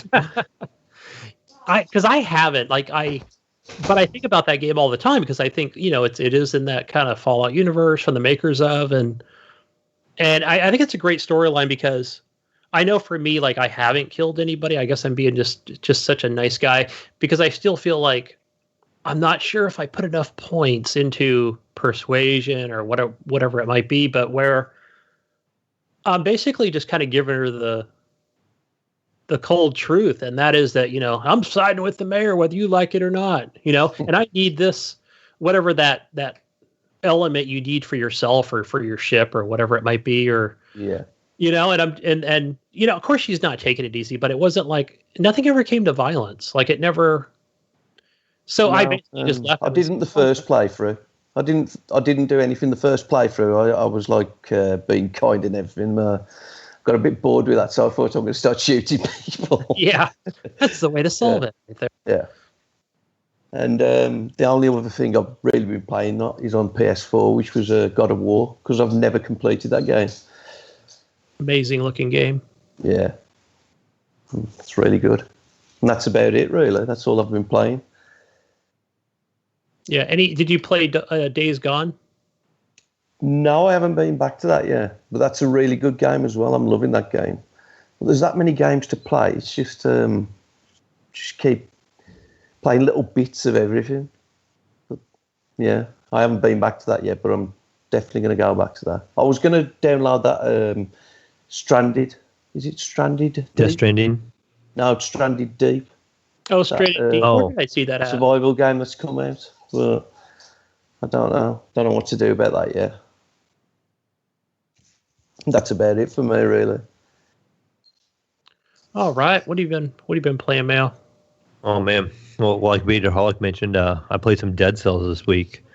They had a new update on the PC. It's not out for the Xbox yet. So traditionally, kind of like on Dead Cells anymore, I basically pick up and start playing Dead Cells as soon as there's an update that comes out, and just want to check out the new content and see what they offer. And so didn't even really read the patch notes. I just looked at seeing the update was out. So I went ahead and jumped in, and I just went and did a playthrough. Just thought I'd naturally find a bunch of the content, because that's usually kind of what happens. Usually if you do like one or two runs, take different paths, you'll kind of find the new content. And I wasn't finding much of anything. Found a couple new enemies and stuff like that. So then I kind of went back and researched a little bit and read the patch notes, and that's all they did. They added, I think, a total of 8 new enemies and a handful of new blueprints for it to drop, some new weapons and stuff like that. And so I guess these enemies are just sprinkled about on the normal maps. So depending on the difficulty levels, they may appear on those maps. So I know in the first map when I put up the 3B or 2BC, it brought a new enemy I've never seen before and had to deal with it and had to figure out how to deal with that character in a way without taking any damage and stuff like that. But that's pretty much all I added. And then, Vedderholic jumped into my stream. I was streaming it, and like he said, he got to learn a couple things. I kind of showed him a couple little things that aren't really explained very well in the game. But as you go through time, you kind of figure out, and it's like that moment. That makes complete sense now, So it's kind of neat that when people see it for the first time or whatever, and you can see how deep this game actually is. The more you play it, it seems like it just continues to get deeper and deeper and more involved. It's really cool. The other thing is, Jesus, I talked a lot about Call of Duty. I did get the season pass. And I did get, I'm up to level 35. Oh, whoa. So kind of chiming through I'm barely going to hit level 30. I'm barely going to unlock that SKS. Everyone's been talking about the SKS. I want it, Mayo. I want a gold SKS, motherfucker, So what I ended up doing too is I was looking through all the stuff in the store, right? Mm-hmm. And I fell victim, Jesus. I was a victim. I seen something I had to have. Oh. They had a gun there with the red tracers. There's a tracer pack. So wait. I got shot with those a couple times. I'm like, oh, that's really cool. Like it makes a little like red smoke when you get hit when you die. And is that what that is? Yeah, those are tracers. So those are the tracers that. Because I always wonder, why the fuck is my guy going blue or purple? What the fuck? Yeah, so when they kill you, whatever color tracer they have unlocked or whatever. I want to buy that. I'm buying all of those now, man. Fuck you, man. I'm buying all of them. It was like 1,800 coin. Oh my god! Isn't that like $18? You got a gun skin. It's a full legendary, blueprint. And then you get a banner and you get like a badge and. There's a couple other little things you get, but I just thought it was really cool, so I had to have it, and so I've been using that. And even though it kind of gives away your position what those sometimes. Were. What was that? I always wondered what the fuck those were. Yeah, I feel like it gives away your position though, because it's almost like you see lasers shooting, and then my scope is a red dot, so it kind of like distracts from my vision a little bit. You can change your dots, you know that, right? Yeah, and I need to change that. So I needed each scope has different things. I think like the ones for like I don't know what scope do you use? That one came with the candid scope that has the red dot and the regular scope on it, like a 3x. And so I've been using that one. Okay, that came with it. And then I had because I never used the gun in game, the normal gun. I think it's the Scar, and I had to pretty much start unlocking stuff for it as I started playing it because I got the blueprint, so I got like a fully kitted one. But since I never played it in game, I've been going through. Now it's level like 50 something now, I think, in the last couple of days. Nice. And I've gotten used to the way it shoots and feels now, so I kind of like it.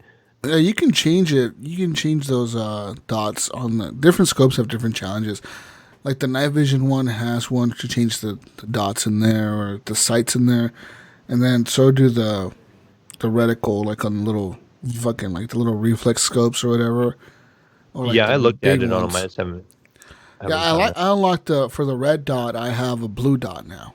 That's the last one to unlock. I think, yeah, so that would be nice because with the red tracer, that red dot kind of just disappears as you kind of see your bullets kind of going, and it just. You see this red, and then when the guy dies, you see red. So it's red everywhere. Yeah. But, one thing that I will say about like the scopes that I was using, talking about the night vision one and the thermal, that blood splatter, it's really fucked up.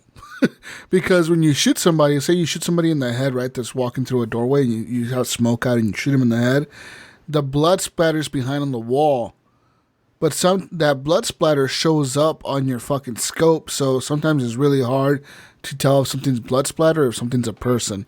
I fucking hate that. I fucking hate it. I end up shooting that fucking blood splatter and shit all the time. I'm like, fucking hate. And also, there's a new trick in Call of Duty, guys. I don't know if you noticed this, Vader and Mayo, but there's a spray paint you'll unlock at level 10 or 15, which is the spray paint of the guy with the bandana on his head. And you can, I don't know if you've noticed this, but I've noticed this on a few matches where you're like, I was walking through a house the other day on that new windmill map or whatever with the barn on fire in the middle.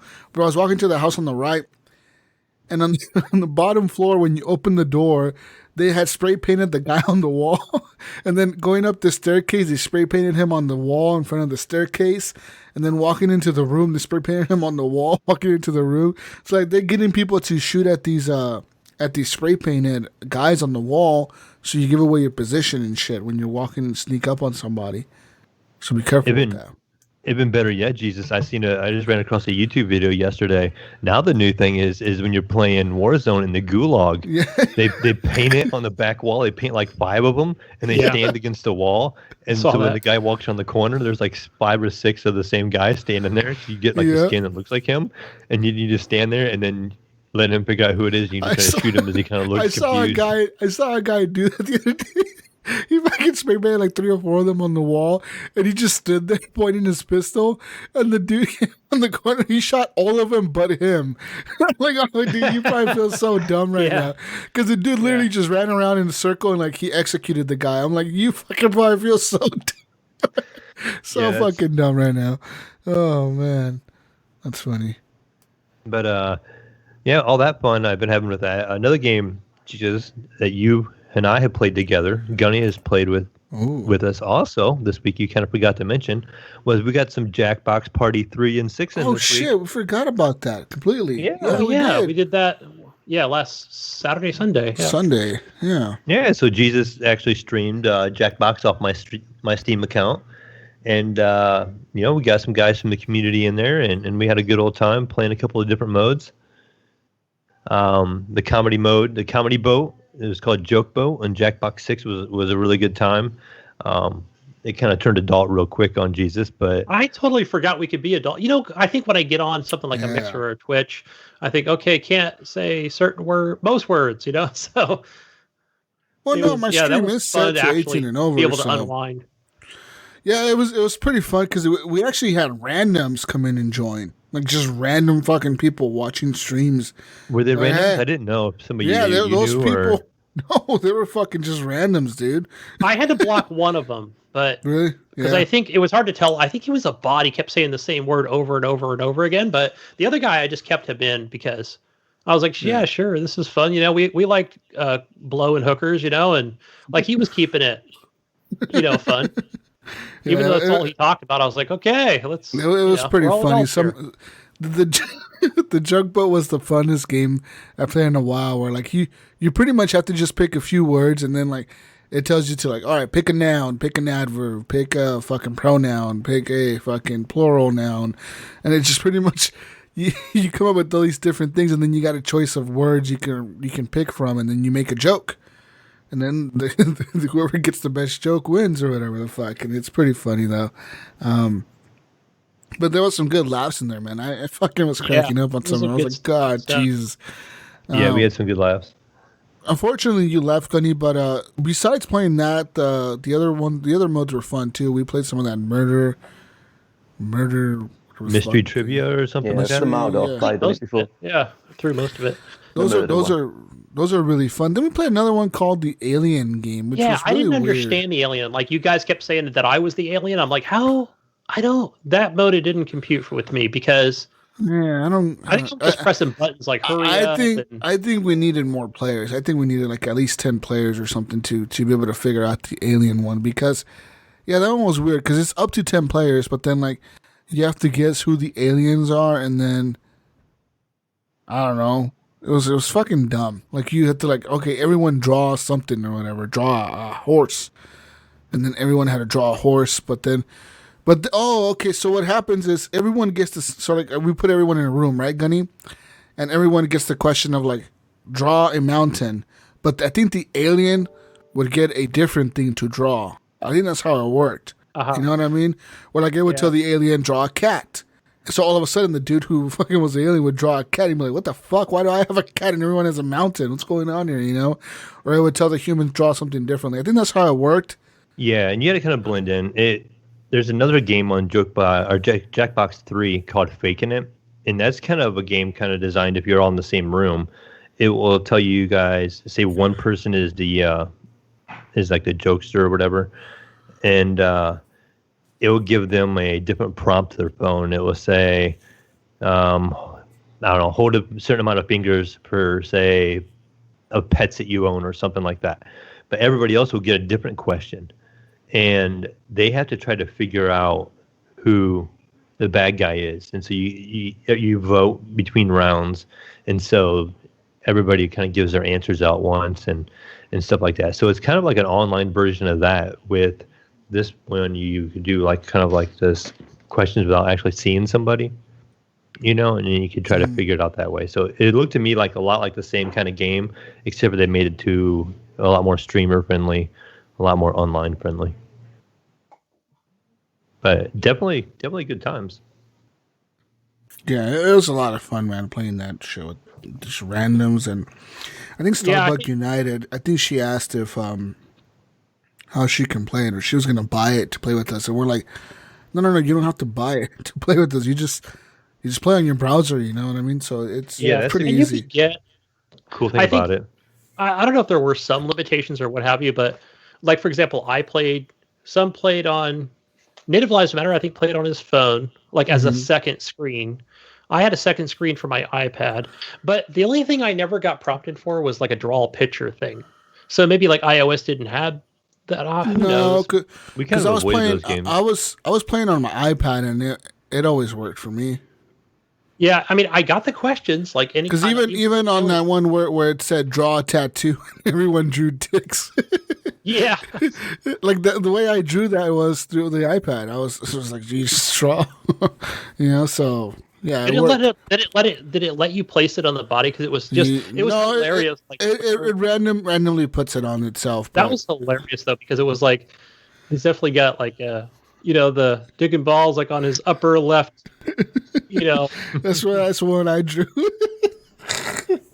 but yeah, it was a lot of fun. The one thing that I will say though is that Andrew and I think Ryan kept getting delays, and the one thing I have to say about that is it wasn't me. My PC, at first I think it probably was me, but then I ended up fixing it where I had set it to where the stream went 0 delay, so I had the FTL enabled on the stream on Streamlabs. And I make sure I did because I went to the fastest server, which was Seattle, and then that was the closest one to me. And then I pretty much fixed it. And even on my stream, on my computer, on my computer, I can go to Mixer, and on the bottom right on the Mixer window on the PC, you can click on the settings and you can click FTL, and it says enable FTL, which is faster than light. And that when I would enable that, and Mayo or I would say something on the microphone here, I could hear it back in my own headphones. I could hear it within like less than a second or two. Yeah, for me it was like 2 seconds over here. It was like a second, maybe 2 seconds at most, but it was quick. It was like I said it and then I could hear it right away. And then, but then like Andrew and then they kept saying that there was like a 40 or more second delay, and the reason is because on Xbox, Gunny, Microsoft has disabled FTL. They do not allow you to watch FTL on the Xbox anymore, which is to me a backwards ass thing. If you're trying to make Mixer a more popular streaming platform, why would you disable one of the major features Mixer has over Twitch, which is FTL? You know what I mean? Especially if you don't have any kind of parental, nothing. Anything on, like it's all disabled. Yeah, so why disable that on the console that this is supposed to be watched on? You know what I mean? Why disable the FTL? I don't know if it's a bandwidth thing, if it's to save money on their end, so less people watch it in FTL. Maybe it saves them more server space. I don't fucking know, dude. But I went to Reddit because I was like, "There's no way." Like, because Ryan and Andrew, they're like, "No, it's your stream, Jesus. It's your stream." I'm like, no, it's not my fucking stream, dude. I'm telling you. FTL is working just fine. Even on my phone, you can enable FTL on the iOS app. I was watching it on my phone too, and I was like, maybe it's because I'm streaming on the same computer. And it's like, no, why the fuck would you do that? I was on the Chrome browser. And I went to my phone on the app, and you can enable FTL on your phone on the app. You can enable it on the iPad. It's just, and they even went to Reddit, and there was like a bunch of posts on Reddit saying like, hey, why can't I watch people on FTL anymore? And they're saying that as of March of this year, which is this month, pretty much Xbox released an update where they disabled FTL viewing on the Xbox console itself. They said the only way you're able to watch people in FTL on the Xbox is if you had like a previous version of the build, like if you had a previous OS version of the console. That's it. You cannot, if you have like the newest update for the console or the newest update for Mixer on your console, that's just disabled. And maybe they said that, and then I kept digging into Reddit to see what else like people were saying about it, and they said that some people still had FTL enabled on their accounts, but I think they're only partnered streamers or like the people that have like a lot of viewers like Shroud and Ninja and them. Like the people with tons of VIPs. viewers. They're the ones that get Big the names. FTL. But like the regular people, we don't get FTL anymore on the console. We get it on the regular browser on your phone, just not on the consoles, which is fucking stupid. And to me, in my opinion, it is because that sucks because there's a delay for the people that are trying to play games like this. You know, on your console, you have a huge delay, whereas the people on your phones don't. You know, because Right. Mayo was because playing I was just even fine. able to, you know, like you said, FTL, and then it actually worked out too, where, like I said, once you went FTL, I was even getting the questions slightly sooner on my iPad through the Jackbox Party app. So I was like, oh, this is actually working out pretty good Yeah. for me. So I don't know. I mean, Andrew kept complaining about it, but I told him, dude, it's your fucking Xbox. I'm pretty sure they were all on Xbox, right? I think right. They must have been, I because I think was so. using. Yeah, I was kind of going back and forth on iOS devices, and then 'Cause- I only went to Mixer.com on the PC browser. Yeah, my youngest son was playing with us at the start, and he was complaining about the delay. Like, the time the question would pop up, it was already over. The question was on over the right? stream. Yeah. Yeah, And he was out of time, so he was kind of like, yeah, I'm done. I can't really play again. He was watching it on the Xbox up in his room. it takes it takes a while to work the kinks Yeah. out. But 30 on the minutes at PC, least. yeah, it was probably like, for me, it was probably 4-second delay, maybe Yeah, that's max. not bad. You know, That's pretty yeah, quick. it wasn't too bad. But yeah, as far as like the delay on the consoles, there's no way to fix that. I looked it up on Reddit. They're like, yeah, you can't fix it, and I don't know how Twitch does it because Twitch, there's a setting right on Twitch you can enable it to like. Yeah. So if you go into Twitch on your dashboard, you can actually put 0 delay. So you can control how much delay. Yeah, I mean, obviously you're gonna have a little bit of delay by the time you upload and then it rebroadcast. But Twitch has a mode where you can set how long of a delay you want. That way, if you're like, say, a big streamer or whatever, and you're not wanting to get stream sniped and stuff like that, you can put more of a delay on, and you can have that delay. But if you want it off, you can turn it off. But you have to do it within the Twitch dashboard. Yeah. So I mean, I don't know. It worked out pretty fine for me though. I wasn't having no issues with it. Maybe next time we try it again, maybe I can try it through Twitch and we can just see the difference, just to see if it works much better or Well, it not. probably will if Twitch doesn't have a delay on the Xbox. It should be fine. Yeah, so. You know what I mean? It's just that Xbox disabled that on the console. So, like, I was reading it on Reddit. There's no way you can watch FTL streams on the console anymore. They're like, yeah, this shit's been disabled by Xbox. So, fuck you, Xbox, for disabling that shit. You We're going to fucking Twitch, assholes. damn it. Yeah, I'm switching over to Twitch now. Fuck Mixer, man. I'm moving over to Twitch. Okay, Follow you're me on welcome over here, Twitch. Mixer. Follow me on Twitch, people. Twitch.com/JesusWalksALot. I think I do have an account on there. Yeah, I'm gonna start streaming on Twitch now. Fuck Mixer. Fuck him.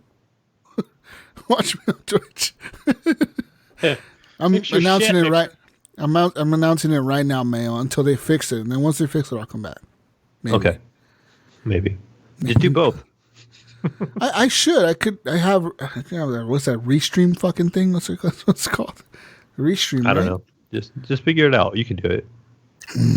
Also, speaking of streaming, Facebook has released a new streaming app for the Android devices, Mail. I seen that. we mentioned that last week, but I wasn't sure. Oh, I was hoping you'd say iOS. No, not iOS. No. No, but I don't know. I'm not a big fan of watching games on Facebook. I don't know why. Facebook is weird, right? Like, I tried to watch, what's his name? That fucker, that military guy. The fuck's his name? The dude who always yell. Eli? No, the motherfucker that would always yell at people and say he was a squad leader. Stone Mountain 64. I always tried watching that motherfucker. Or something, but okay, a streamer. No. Gotcha. Well, you've seen his videos, Gunny. He's always yelling at people that he's squad leader or whatever, and he's on Battlefield, and he's like, I'm fucking squad leader, motherfucker, follow me. That guy. So he on YouTube or something. Yeah. He has a contract with Facebook and shit because he used to be on Twitch or YouTube. I think it was YouTube. I watched early on. Like Facebook got a contract with him, and he's now a Facebook streamer. He's been a Facebook streamer for the last few years now. He was one of the first big ones.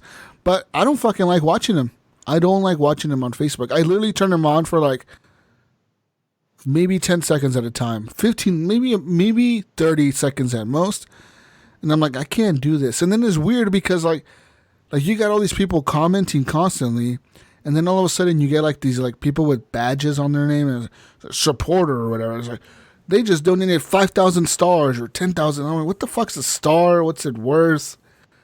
How does this work? Right, you have a whole new currency to figure out. Well, it's just fucking weird. Yeah, I know what you're talking about. Like especially when it comes to a personality, a entertainer, a streamer, and you're on a different platform, you're going to act differently, right? Because it is about the channel, So I get it. Where I think do you watch a lot of just Twitch only, or do you do Mixer and Twitch, or? What's that? You're muted, Vader. Yeah, you might be muted. I think maybe you need to unplug and replug like you did last time. Yeah, there you go. Probably. It mutes itself, is what it does. Oh. Yeah, I watch more Mixer really than Twitch because most of the streams I watch are on Mixer. So the only time I watch Twitch really is when you're on Mayo. See? Yeah. Yeah, now when Jesus is going to be on. Yeah. Motherfuckers. What's that? So, do you have any interest in watching people stream on Facebook? Facebook? I'm not on Facebook. Oh, so. Okay, well, yeah. See?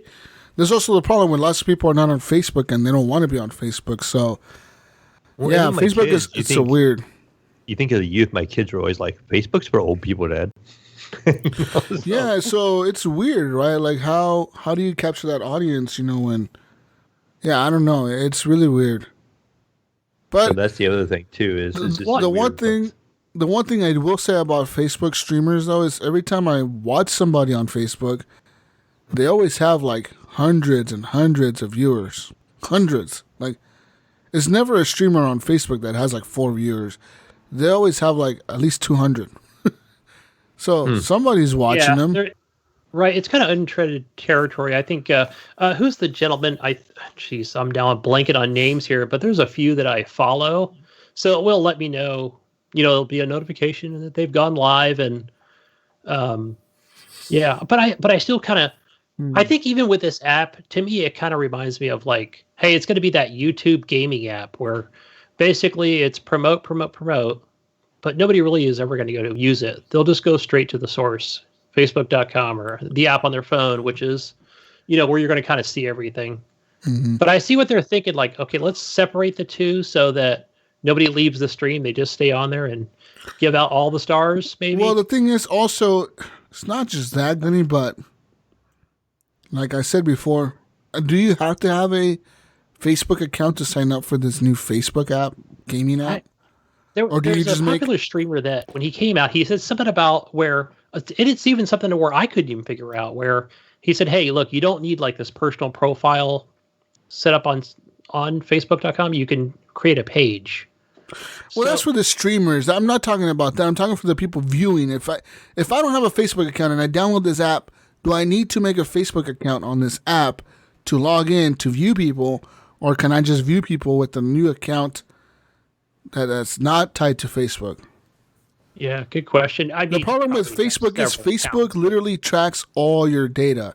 Right now, you can go to Facebook settings, Gunny. Go to settings, and go to your web data and see how many websites talk to Facebook, depending on what you click on. I went and did that the other day. They had data on me since like 2017 or something like that. And literally it said every fucking website I visited on my browser, even on this computer, on my phone, on my old laptop, on my laptop before that. It said every website. It was like GameSpot, IGN, fucking N4G, fucking whatever GameSpot we use for fucking news and shit on here to like cover news articles. It said all those websites. It said everything, dude. And then I pretty much put delete all this data. So like, fuck you guys have all this shit. And they're like, well, are you sure you want us to delete all this data? I'm like, fuck yeah, I'm sure, you fucking dicks. And they just pretty much collect that no matter what. So like, unless you disable it, they collect everything you do on the internet. Facebook does. And I don't know, who knows why. I don't know. Sell it? I don't know. Fucking Facebook. Motherfucker. I'm sure they are. That's how you get your ads. You know, a lot of your... Yeah. Like, why do I keep getting so many Mac Weldon ads? What's going on here? I probably hit the like button.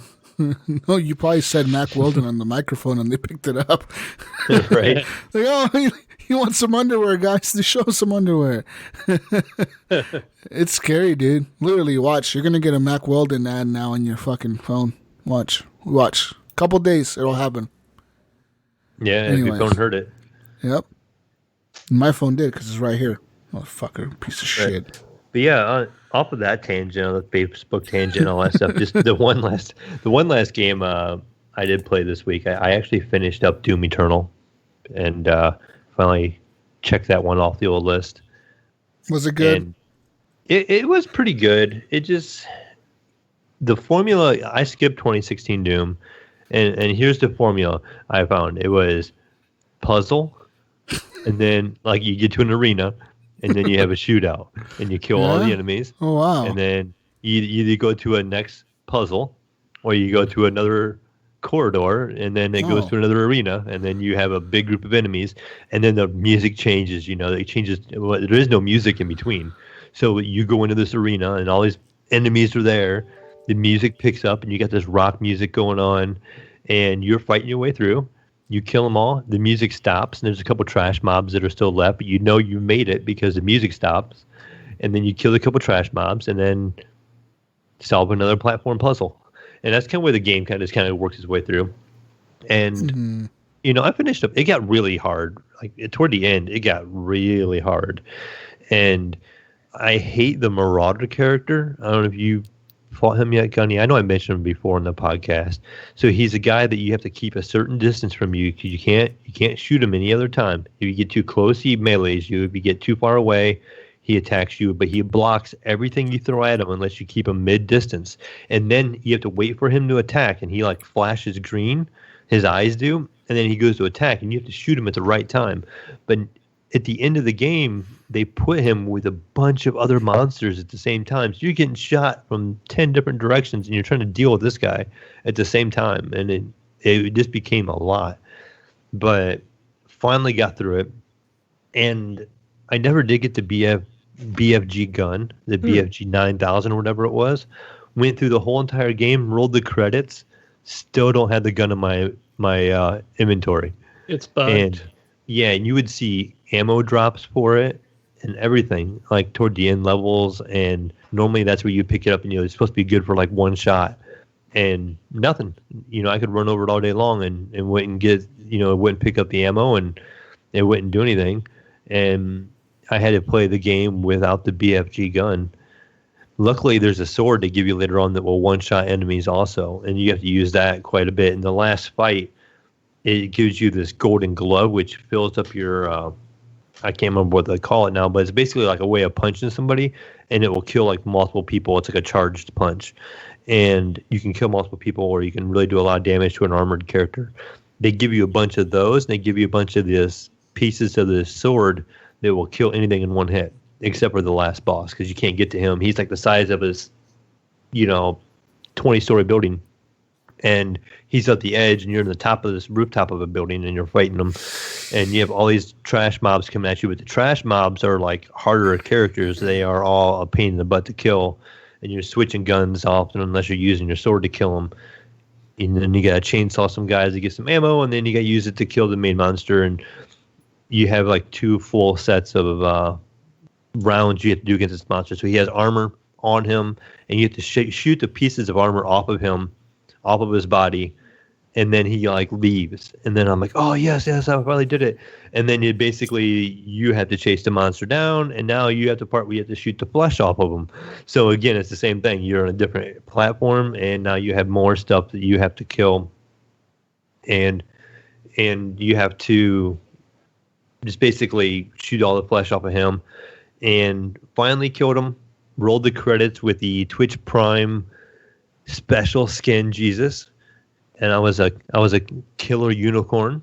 You know, I had a white skin with like a unicorn mohawk and like a horn, and put some pictures on our Discord if you want to see some pictures of it. But yeah, so I was able to roll the credits on it, and I don't know if I'll probably jump back in it anytime soon. I mean, I'm glad I'm done with it, and I enjoyed it. It wasn't a game that I just kind of fought my way through. It's intense, and the shooting is nonstop, and you're working pretty hard through it. Like you're fighting a lot of different things at once, and it keeps you on your toes, definitely. I mean, I recommend the game. If you like Doom 2016, then you'll definitely love this one. But how did you feel about? I wasn't sure if I remember correctly. How you felt about the parkour stuff?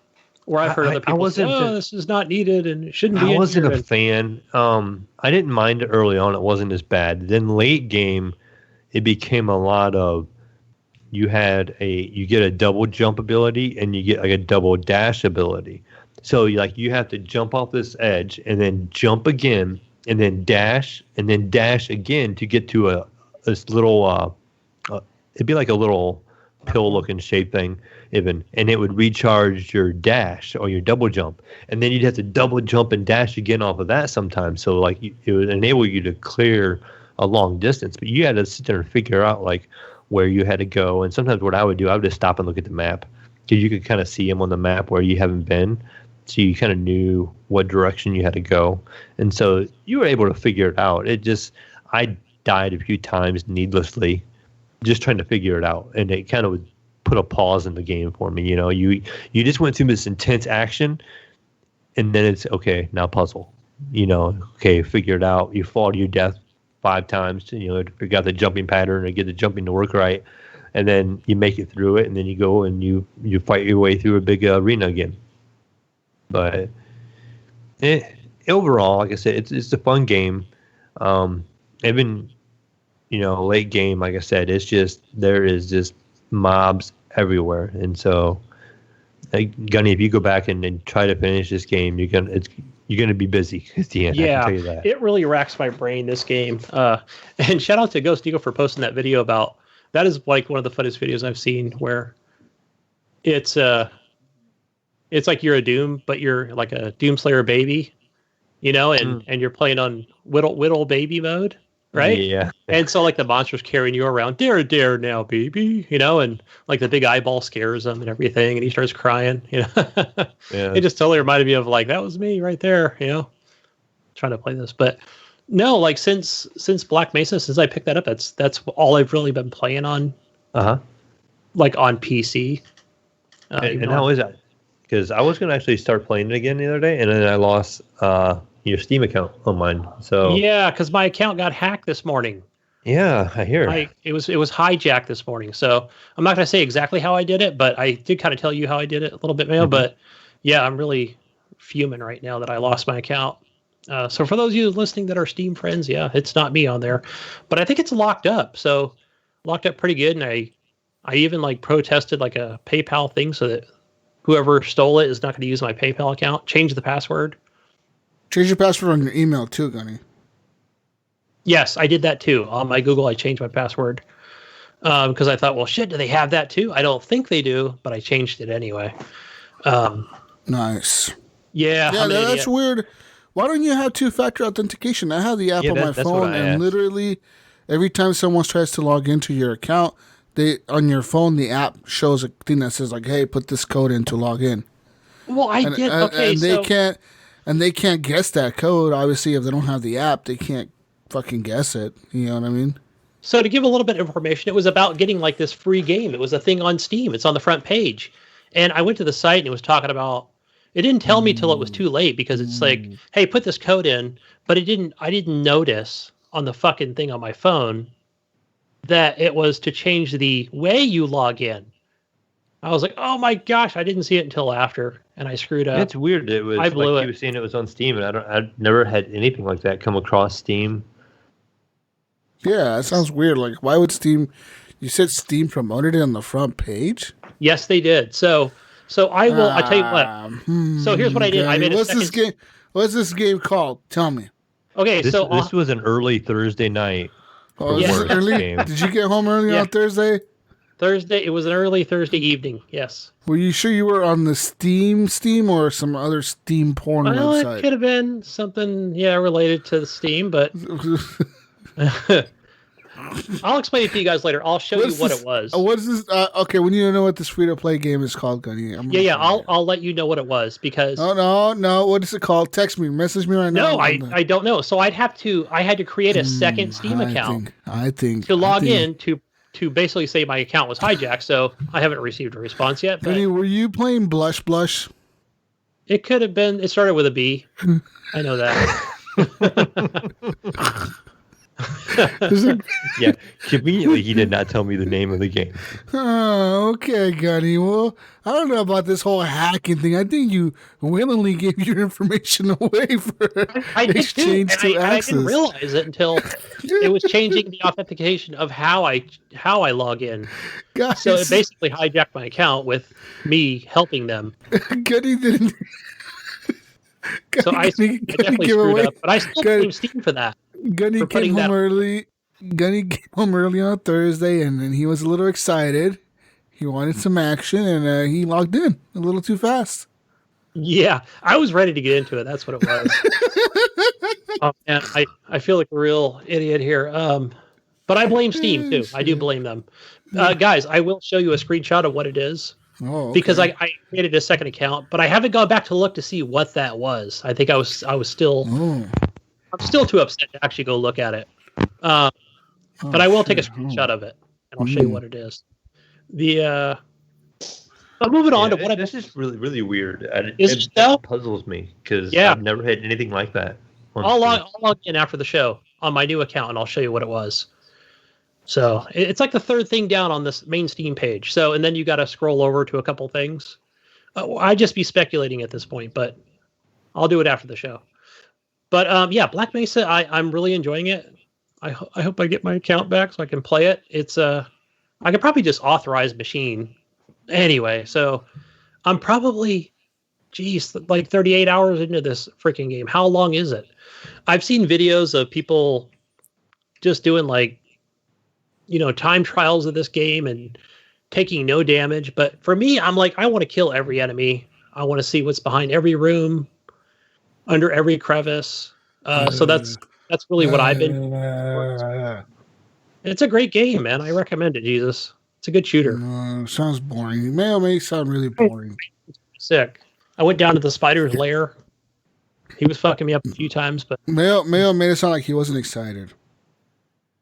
Oh no, I haven't had a chance to play it. I want to play it. It just What game? What game are you Black talking Mesa. about? Black I thought Mesa. you were talking about Doom still. Oh no, no, he switched over to Black Mesa. Should I get this, Gunny? Should I get this Black Mesa? I don't know. $20. It's a good shooter. It's a good remade. No, it's not remade. But I got I still got Alex to beat. I haven't gone back to it. The fuck? I would hold off on it. Fuck. Stupid games, man. I hate games. Fuck games. Games are stupid. I buy them and never finish them. I'm frustrated. Game I'm almost finished with. I've just been going through and playing with somebody who's a achievement hunter. So I've been going through doing all the challenges on that Zombie Army 4. And I know Vedderholic plays this game. So I've only got like the last mission. I just got to kill Hitler. Pretty easy. And then I'll be done with that. I'll probably just play some more Horde mode in Zombie Army 4. Just mindlessly kill zombies. That relaxes me right there. That is my Animal Crossing, just shoot zombies in the head. And another game I picked up today, guys, that I knew I wanted it, and it wasn't received very well. But I knew when it came half off, it was only $20, and that's that Sniper Contracts game.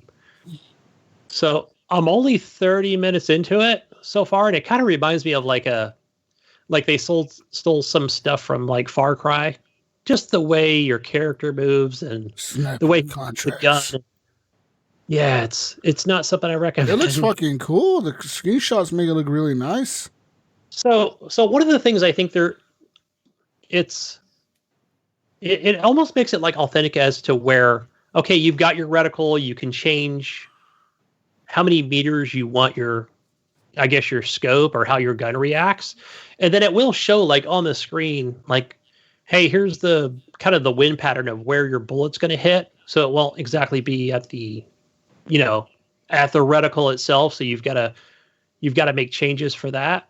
And so I think that part is kind of cool because you're really just, to me, I kind of eyeballing it like, okay, Are you shooting people from like 10 miles away or something?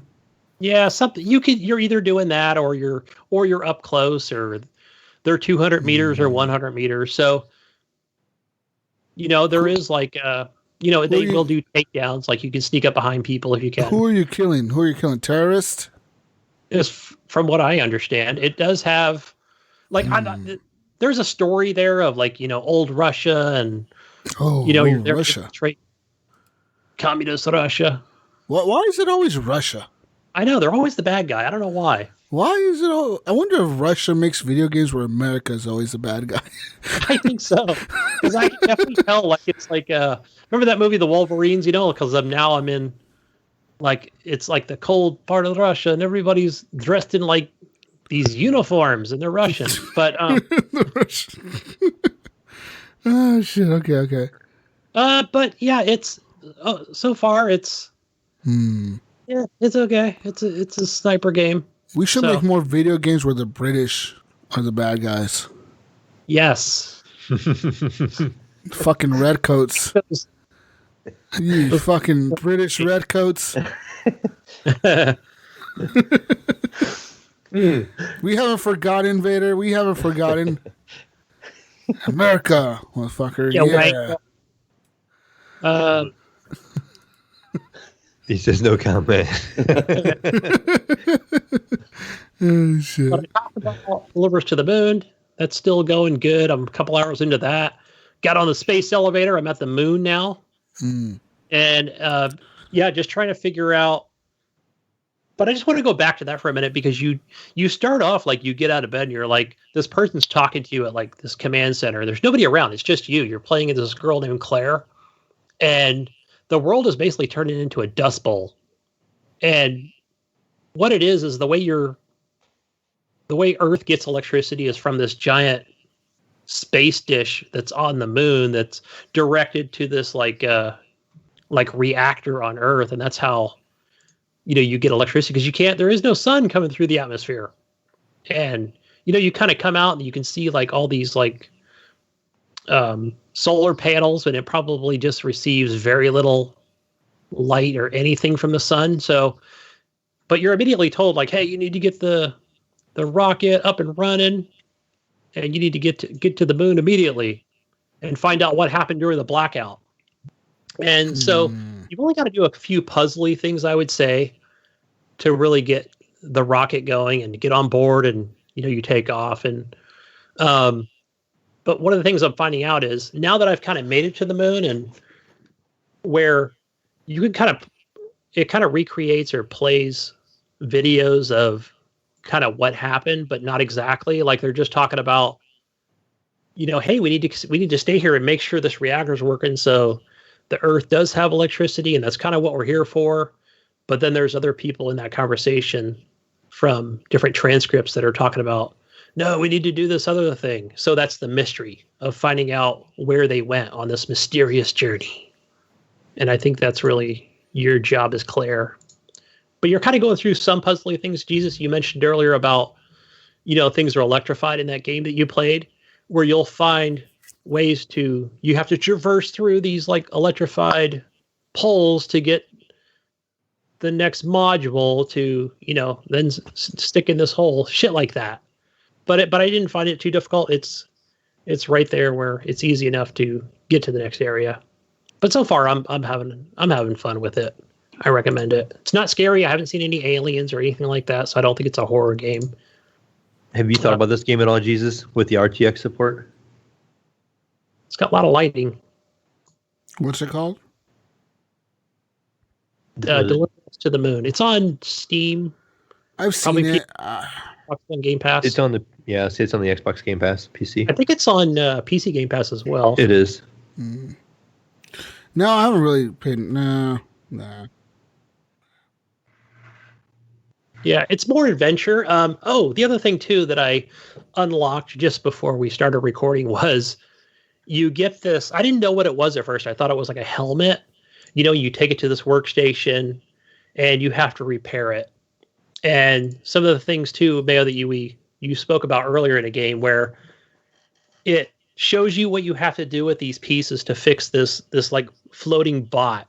And it'll tell you like on my controller, because I know this is coming from the PC, it'll say LB to turn left and RB to turn this little piece to the right so that it fits in this bot. But it doesn't tell me to use like my left or right stick to flip the object. But it was pretty easy to figure out. I'm like, okay, that's not on the screen, but that's kind of what I need to do to continue to fix the bot. So, but one of the things is you fix the bot, and it reminds me of, I think it was it Wheatley in Portal 2? But it doesn't talk. It's just you take control of that bot at any time by pressing Y on the controller, and you can then down like this, air ventilation shaft to get to the next area. It's just stuff like that. But it's pretty easy. Like once you get there, it's not like this difficult thing of what to do next, or you don't have to. So far, I haven't had to YouTube anything. So, and I hope that's not the case. I just want to keep moving the story forward, figure out what happened to these people in the Great Blackout. Hopefully, I can fix the satellite to keep electricity going on the Earth. So, yeah, this game's right up my alley. But guys, I got a thing this week, and I want to give a shout out to Johnny Dull for putting it on Facebook, and then also I almost forgot about it, but he did retweet it on Twitter, and that was that Cyberpunk 2077 limited edition Xbox One controller for $74. So I was able to pick that up, and luckily it was a FedEx item because you got it quick. Yeah, because it immediately said 3 hours later that it was shipped, and I was like, yes. Because a lot of things around here, if you get anything from the United States Postal Service or Amazon Prime, non-essential item, you'll get your item on May 16th. I didn't really look into it real hard. I just thought it was kind of like a pre-order. I thought it was coming out in a couple months. And then you said you had ordered one. I'm like, okay, so he's got it on pre-order. He'll probably get it in a couple months. And then 2 days later, you're like, it's arrived. I'm like, what? Yeah. So I knew that this was already going to be like a ship out item, ready, available to purchase kind of thing, because isn't it now the console, I think edition comes out in June and the game comes out in September, if I have my timeline correct. Yeah, the game comes out in September right now. Yeah, it's a weird thing going on right now, especially since the game's delayed and COVID-19 makes it all confusing. But yeah, thanks, Johnny. I appreciate that. I did put that in my reminders. I was able to snatch that up right away. So I'm loving it. I'm holding off, guys. I've got it. I opened it up. I pressed all the buttons. I cleaned it off, and I'm not going to play it until probably till June when the console comes out. You're not going to use it until, wow. Yeah, so,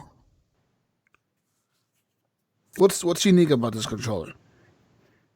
It's got the Cyberpunk logo on the controller itself. I think all the buttons are red. I don't have it in front of me. The one thing that really stuck out was it's got this engraved, scratched in thing on the controller on the right, where the right pad is. What does it say? No survivors or something like that? And it's pretty cool. I just feel like it gives it that unique touch as well. $75. Yeah, 74. So with shipping and everything, it came to 81. From where? Directly from Microsoft. Well, it says free shipping. Yeah, so I think that was tax. And Wow. it comes, I think it came FedEx, so it was able to bypass any kind of Corona restrictions. It looks cool. I like it. Yeah, it's really nice. I like it a lot. So But, I'll probably bring it out here tomorrow and just kind of display it so I can look at it every day. If I didn't have the Elite controller, I mean, I kind of want to buy this anyways. But I mean, I have an Elite controller, and I don't have an Xbox. Yeah, again, I don't really, as you guys know, I don't collect many things. So, and I've got my number one right here that's always, at the ready for all my Xbox One games. I've got my, this is my Project Scorpio controller. Gunny. Yes. Now you need to buy the gear, the Cyberpunk 2077 limited edition Xbox Pro charging stand. What? Wait, $50. That's a thing? I've seen this thing. Yes. Yes, $50. They're actually displaying it with the controller, and it matches with the controller sort of, and it matches with the console. Send me a link. I will put that in my cart. Go ahead, Gunny. I gotta have this. I gotta have all my Cyberpunk stuff. Are you gonna buy the console too, Gunny? Are you gonna buy the console too? Is it an X though? That's the thing. If it is an X and it's got yes, it is. It is. Okay, then I'm buying one. I will then sell this since my kid's probably not interested too much in Xbox games. I will probably take it down to GameStop and just trade it in for credit or something. Oh, and guess what, Gunny? Guess what else? Guess what else you can pre-order with the console? Guess. Oh man. What else can you get? Cool accessory that you can get for your new Cyberpunk life. Oh, tell me it's like a mouse and keyboard or something with it. No, a hard drive, Gunny. Yeah. Get yourself the Xbox One Cyberpunk 2077 Special Edition game drive.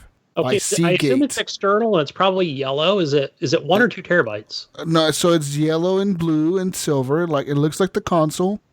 It is 5 terabytes for $149.99. Look at that. See, I'll only need 1 hard drive. Sup, Mayo? Sup? How many hard drives do you need, Mayo? How many hard drives do I need? I have a lot. But how many do I need? I don't know. I could just buy one big one if I wanted to, but what is it? I don't know how big of a hard drive you can buy anymore. If you buy like an old, the big bulky regular hard drive, I think it's like 15 terabyte or something like that you can buy nowadays. I don't even know. Yeah, those bigger, bulkier ones, I notice are, depending on what it is, probably a slower. I just care about the speed of the hard drive. That's the only thing that matters. Right now, you can pre-order that Xbox Cyberpunk Edition special hard drive at GameStop. The 2 terabyte only costs you $89.99. The 5 terabyte costs you $149.99, Kenny. Yeah, and I would definitely get that one because, like right now, I think I've got like though? a 2. But why? Well, okay, because right now I'm using 2 external hard drives on my Xbox One X. As a game share, and I've got. Okay, but moving on to the new console, won't you want to use the new memory on that console? That'll get filled up so fast. No. Okay, so they're gonna have a 1 terabyte hard drive that comes with it. You can buy an external drive extra to add more memory to it.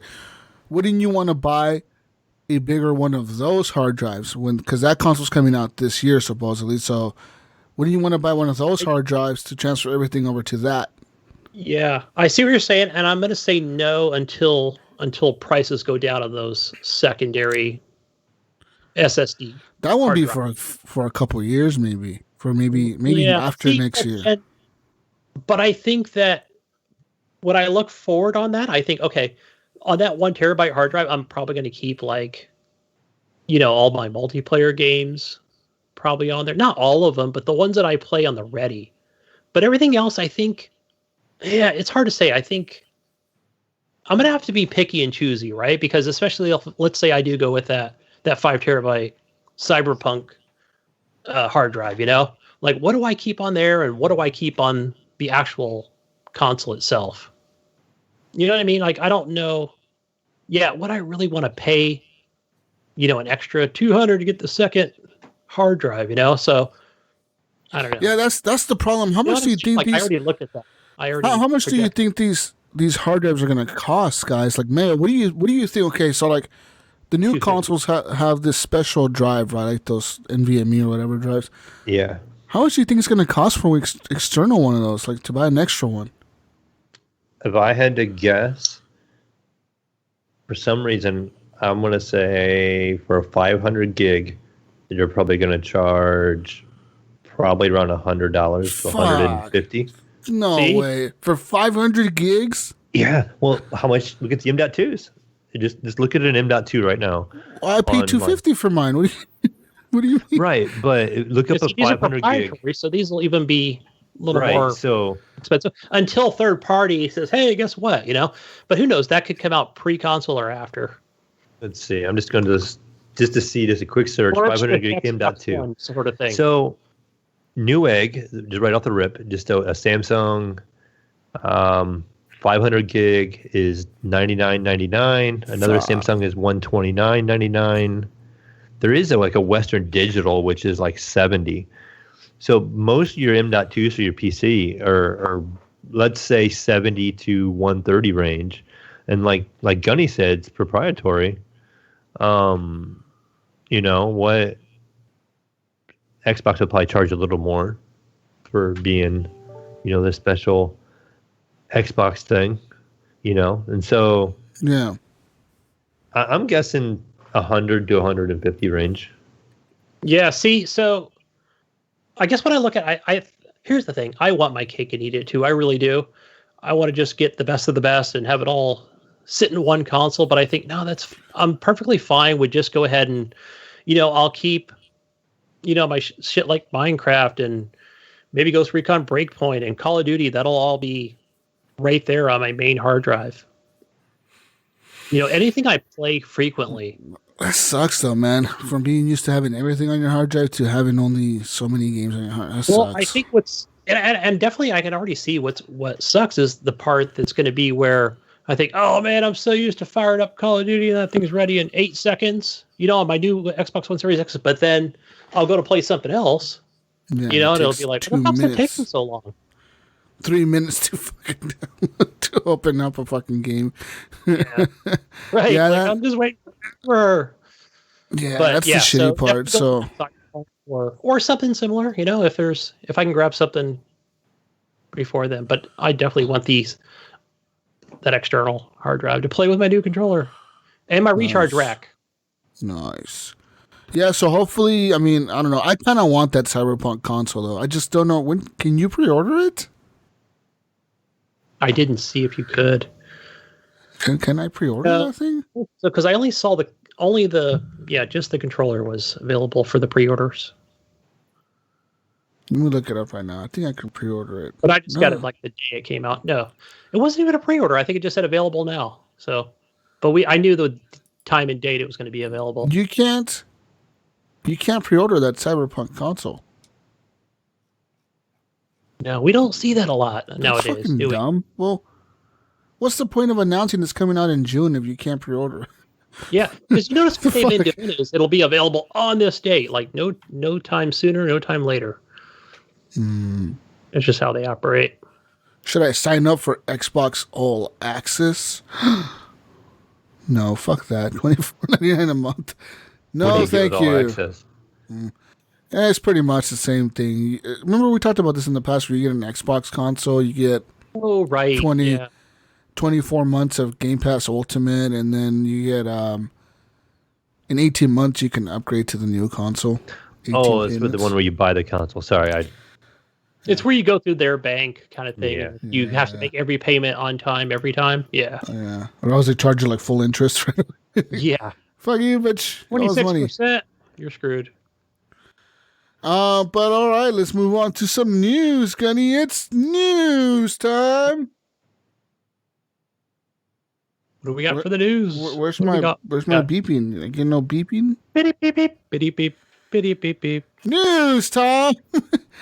Electronic Arts Electronic Arts, also known as EA, has been roasted on Twitter after asking gamers why they can't be more like Ice-T. That's right. The famous rapper Ice-T, famous, went to Twitter the other day and he was posting pictures of himself at home playing video games, just chilling, smoking weed and playing video games, being Ice-T. So EA went over to Twitter and they were like, they retweeted Ice-T where he said, "I'm home chilling, playing video games, people. Nothing to see here." And they retweeted it and they said, why can't you all be more like Ice-T? With a question mark. He's chill, homie. But as soon as EA retweeted this with the question, everyone started retweeting it, replying to the tweet of EA. And one of them said, because we're hiding from the microtransactions. Another person said, we would if your servers worked and you hadn't crushed the life out of games like Anthem and Battlefield. Thanks for that, by the way. So in short, many of us are staying in and playing, just not EA titles. Ouch. Another person said, why can't you deliver a sequel to Battlefield Bad Company 2 in the 10 years since it was released?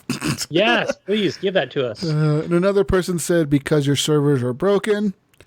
And another person said, because Madden 20 franchise mode is a joke of a simulation football experience. So pretty much, people are talking shit. Be careful what you ask for, EA.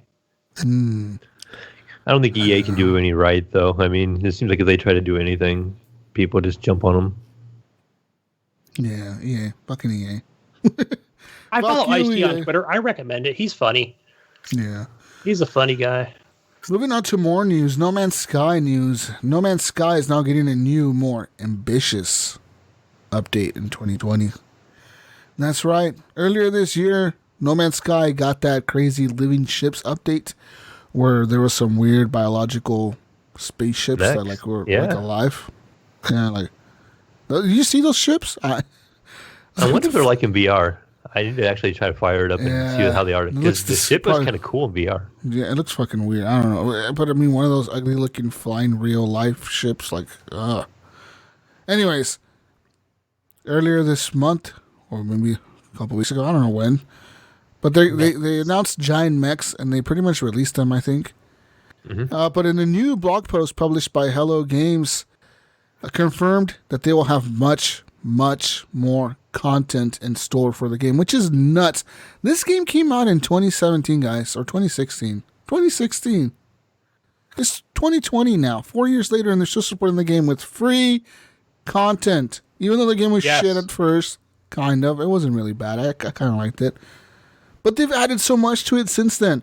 So, they said, quote, in addition to past content updates, we are now working up some more ambitious additions to the universe and have so much more planned for 2020 for us to feel excited about.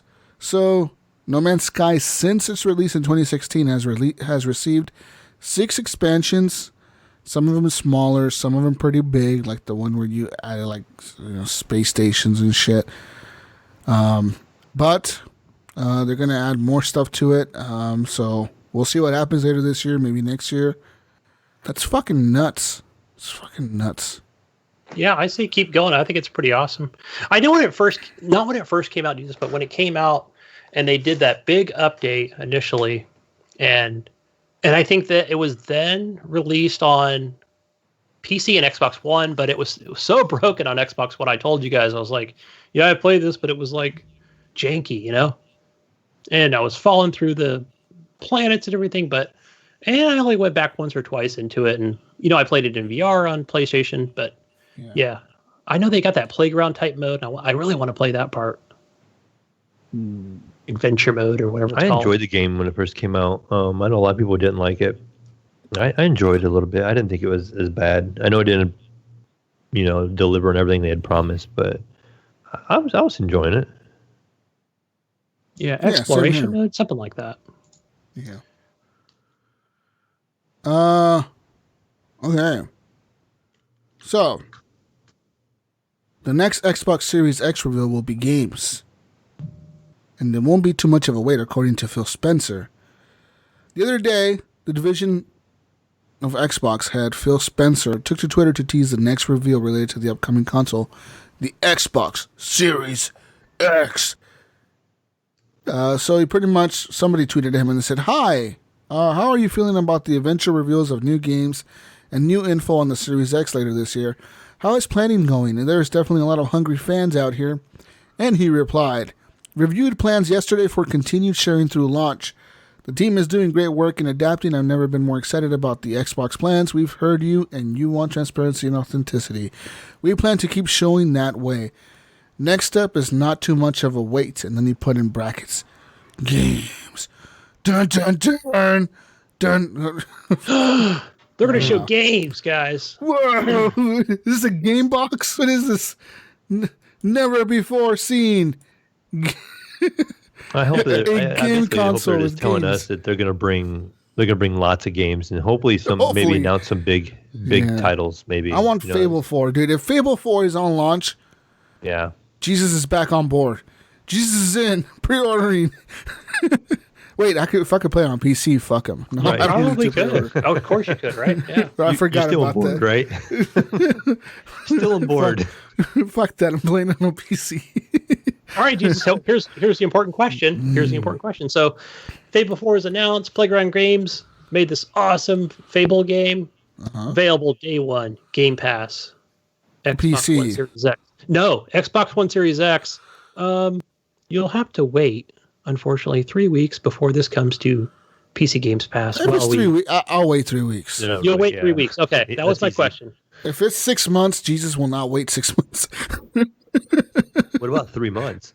3 months, maybe I can hold would off. wait. Maybe. I would hold off. 6 months though is too much. You're asking too much for me at that point. It's too much of a commitment. Anyways, coming soon to the Xbox Game Pass. Speaking of Game Pass, for the console, Gunny, beautiful game Red Dead Redemption 2 coming to you May 7th. Red Dead Redemption 2 will be available to everyone on the Game Pass on the console. This is a winner of over 175 Game of the Year awards and recipient of over 250 perfect scores on Metacritic. So, yeah. Yeah, Also, We're just a week away from this, depending on when you're listening. leaving May 7th from the Game Pass, although, is Grand Theft Auto 5 on your Xbox. So, if you've been playing Grand Theft Auto 5 and looking to finish that story, you better finish it up quick. May 7th, it'll be leaving. You can also buy the game fully outright for 20% off, and also buy any shark cards that you may want to for the online portion of the game for 20% off, as all DLC for games in Game Pass is 20% off. So, remember that, people. Remember that. Speaking of Red Dead Redemption 2, I played that the other day, dude, and like, dude, every time I get into that game, Mayo, I just can't help but like sit there and look at the world. I'm just like, yeah. like how is this even like a possibility? Like, I cannot wait to see what Cyberpunk does, because like, if Rockstar could do this, I wonder what Cyberpunk has done with that city in the world they've built. You know what I mean? Mm-hmm. Just like, I don't know, man, the level of detail in Red Dead is nuts, dude. I was just sitting there watching Arthur Morgan. I'm like, holy fuck. And then I switched to that first person mode, and like you can see all the details in the gun, like the scratches, and like just you see everything on the gun and the horse, and I was riding the horse around in first person, just running around the fucking woods and shit. And I was like, man, this game is so beautiful. Has to be one of the most beautiful games ever fucking made, dude. Literally. You know, one thing that really put things in perspective, Jesus, was Ryan McCaffrey on last week's podcast talked about, you know, Rockstar North, Rockstar South, East, West, South, all that shit. Like, they all work on, you know, one game together in a collaboration. So it really just goes to show you how, you know, how they just they put so much effort into this, you know, whether it be Red Dead Redemption or GTA or even the next GTA, and just imagine how that's going to look, and oh my god, with the ray tracing, and oh yeah, it's amazing. Yeah, so I will see, man. Anyways, going on to more news. Turkey is now imposing a 50% tax on video game consoles. That's right. This is April 22nd, so this was a few days ago. Following a presidential order that came out last week, the purchase of video game consoles in Turkey has now become quite an expensive ordeal for the masses. According to a roughly translated report from Haberturk, the Turkish government has imposed additional customs duty on the import of several products that include a 50% customs tax on the import of video game consoles. That new tax rate will remain valid until September 30th, 2020, after which the Turkish government will bring down the tax rate to 20% from October 1st, 2020 onwards. Local retailers have already raised prices, and the timing could not be worse. COVID-19 has now forced people worldwide to observe self-isolation by quarantining themselves at home. The lockdown imposed by Turkey in March actually saw sales of video game consoles soar for the country. With the new customs tax rate, however, sales are now likely to dwindle as people search for other, cheaper, in comparison, ways to keep themselves occupied. The more worrying part about the new tax rate, though, has to do with the arrival of the next-gen consoles. PlayStation 5 and Xbox Series X are slated to launch during the holiday season at the end of the year, somewhere around November at the earliest. And they will be reportedly pretty pricey, and should the Turkish government decide to not cut down the newly imposed customs duty, being an early next-gen adopter will be a serious challenge for Turkish citizens. The next-gen consoles are expected to launch around $450 to $500, and pretty much this new recession brought upon by the pandemic is further expected to eat away at sales for the launch this year, as most players will refrain from jumping onto the next-gen systems. But imposing a 50% tax rate can really fucking be huge. Can you imagine? Your console now costs $750, bitch. Jeez. Woo! Good luck on that Xbox Series X, Gunny. Woo, $750. Woo. Just did the math real quick. Even if when it drops to 20%, that's an extra $100 tax. Man. So if you have a $500 console, it's going to be $600. Yikes. Yeah. And that's just on the imports tax. That's not even the sales tax. Whatever sales tax you have on top of that. Woo, buddy. Woo, Man, Gunny. you better have some. Yeah, forget turkey buying a ready. game. Turkish Gunny is going to not be buying the Xbox Series X this year. Huh? Oh, hey. Sorry, No, they'll Turkish be old Gunny. school gaming. That's right. Jeez. That's right. Oh, man. Yeah. Moving on to more news. Let's move on to more news, Gunny. Let's mute this site real quick. Mick Gordon, the legendary composer for the 2016's Doom and 2020's Doom Eternal, may not be returning for another game in the franchise after controversy surrounding Eternal's soundtrack has come to light. The soundtrack was recently released for owners of the Collector's Edition, and many fans have begun to critique the poor mixing, sparking Gordon to reply about his lack of influence on the soundtrack's final release. The controversy first began when one of Gordon's pieces for Doom Eternal was covered by a fan on YouTube, which Gordon replied with, quote, "Fun fact, all those stupid time signature changes are a result of someone from marketing piecing this track together without any musical knowledge. Rad cover, though." This was an odd comment from the composer at the time, as it happened 2 months ago, but after everything else that has recently been revealed, this now makes a lot of sense. After the soundtrack for Eternal was finally released recently, a user on Twitter decided to look into the actual audio files to determine what was going on here, revealing that the new mixing lacks some audio dynamic range. So, bum bum bum. Bum bum bum. And it shows a comparison. Yeah. It shows the different wavelengths. So on the Battle BFG 2020, you see how the wavelengths are pretty much a straight bar. So like they're all kind of just like, you know, with the original one from the 2016 or the new or the original soundtrack, the wavelengths are actually up and down, up and down, up. It's like you see like the different, you know, like it's different. So what this is trying to highlight here, Gunny, is that the left-hand track, the one with more lines, has you see more lines, has a much more dynamic range. Better lines. Than the big high-definition lines. It has a more dynamic range than the most recent one on the right. The range between the quietest part and the loudest part of an audio piece is known as a dynamic range, Gunny, and is what helps to keep each instrument separate as well as giving each feature a bit more breathing room. The less dynamic range there is, or more condensed together the track is, the more the instruments and layers begin to clash with each other, resulting in a very poor mix. Mike Gordon's response to Twitter on this was, quote, "I didn't mix those and wouldn't have done that. You'll be able to spot the small handful of tracks I mixed. Meat hook, command, and control, and etc." So he was pretty much talking shit about the people who mixed the tracks. Yeah, he wasn't given the creative freedom to that sucks. work on the whole soundtrack, it seems. Yeah. They had different sucks. vision of how this was going to play out. Yep. They were not on the same page. So, yeah, I don't think he'll be back. Okay. I wouldn't. Okay. I wouldn't do it. Probably. You wouldn't either, man? You wouldn't be back? Okay. Fuck them. No. They're not going to let me work on this. This won't be my passion. This won't be my baby. You tell him, Gunny. Anyways, Turkish Gunny just told him he won't be back. I'm going to go tweet at him. Fuck it right now. Go to him and tell him you won't be back. What the fuck are you talking about? What department do you work in? They're going to reply to you. What department do you work in, sir? Paul Haddad dead. This is pretty much the Resident Evil voice actor has now died at 56 years old. Actor and voice actor Paul Haddad has died at the age of 56.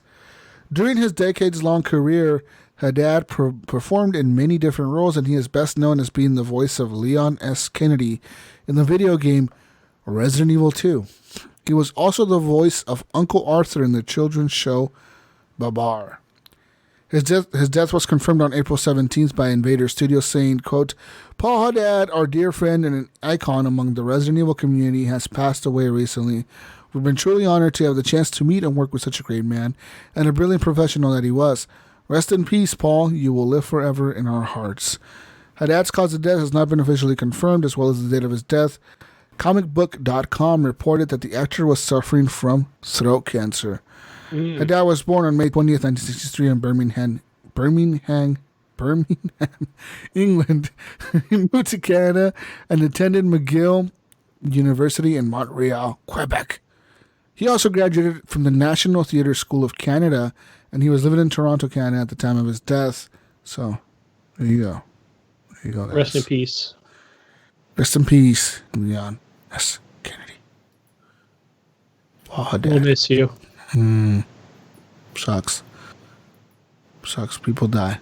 But it sucks. Anyways, moving on to more things that are dying. WWE 2K21 is now canceled, but the franchise is not dead, Gunny. It's dead.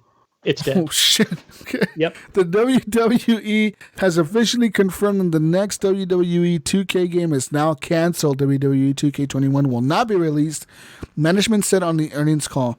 The news comes following potentially delayed workflows due to the ongoing pandemic and particularly poor showing from the previous WWE game. This news comes from the WWE Take-Two, which owns 2K Sports, announced on its own that it will share more details about the WWE 2K series on Monday, April 27th. The company will also release dates on some more exciting news. Ooh. I can't wait to not hear it. Last year's game, WWE 2K20, was poorly received. GameSpot gave it a review score of 2 out of 10. Ouch. That's terrible. Yeah, I saw some of those videos and screenshots. And in response to negative feedback, management at Take-Two said they were very disappointed. However, the president, with thanks. Carlos Sladoff, said he was very optimistic about the future of the brand. So, okay. All right. Well, we'll see what happens with that franchise. Yeah, it'll take a couple years off. We'll see. Moving on to some more news. Nintendo is now confirming account hacks and has now disabled Nintendo Network ID logins. That's right. Who got hacked? Dun, dun, dun, dun. Nintendo has confirmed that hackers have been accessing Nintendo accounts and pinned the problem down to a Nintendo ID login method. In a post on its Japanese website, Nintendo says that hackers were able to access user and password data for Nintendo Network IDs. They can use that information to log into Nintendo accounts and potentially make unauthorized purchases.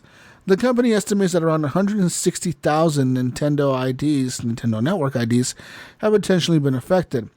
NNIDs are an older form of a login for Nintendo services created for the 3DS and the Wii U. The Switch now uses newer Nintendo accounts, but legacy NNIDs can be used to log into your Nintendo Switch.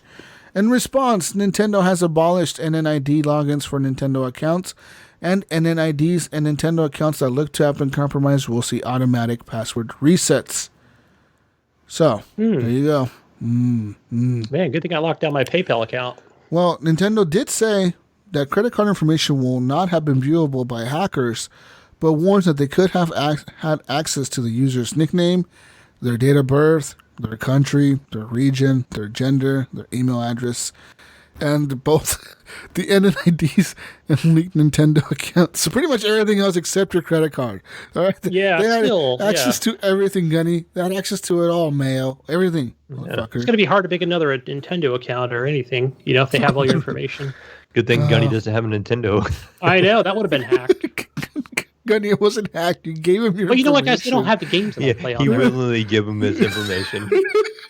Gunny swears he was hacked, but he gave him all the information. Speaking of Gunny, what's your credit card number? No.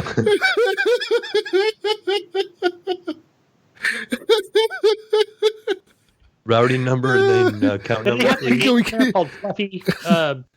No, that's not on Nintendo Switch. Gunny, Never mind. We could disguise it behind some kind of cute little game or some early Thursday evening game. Yeah, Gunny, Yeah, I probably click on. go ahead and log in, Gunny. Please provide your account, your bank information to log into this game. Gunny's like, okay. Oh, shit. Fucking Gunny, dude. Oh, my God. Let's move on here to some Mixer news. Shroud's new Xbox ad reveals Microsoft's real Mixer agenda. That's right. An agenda, but So, no FTL.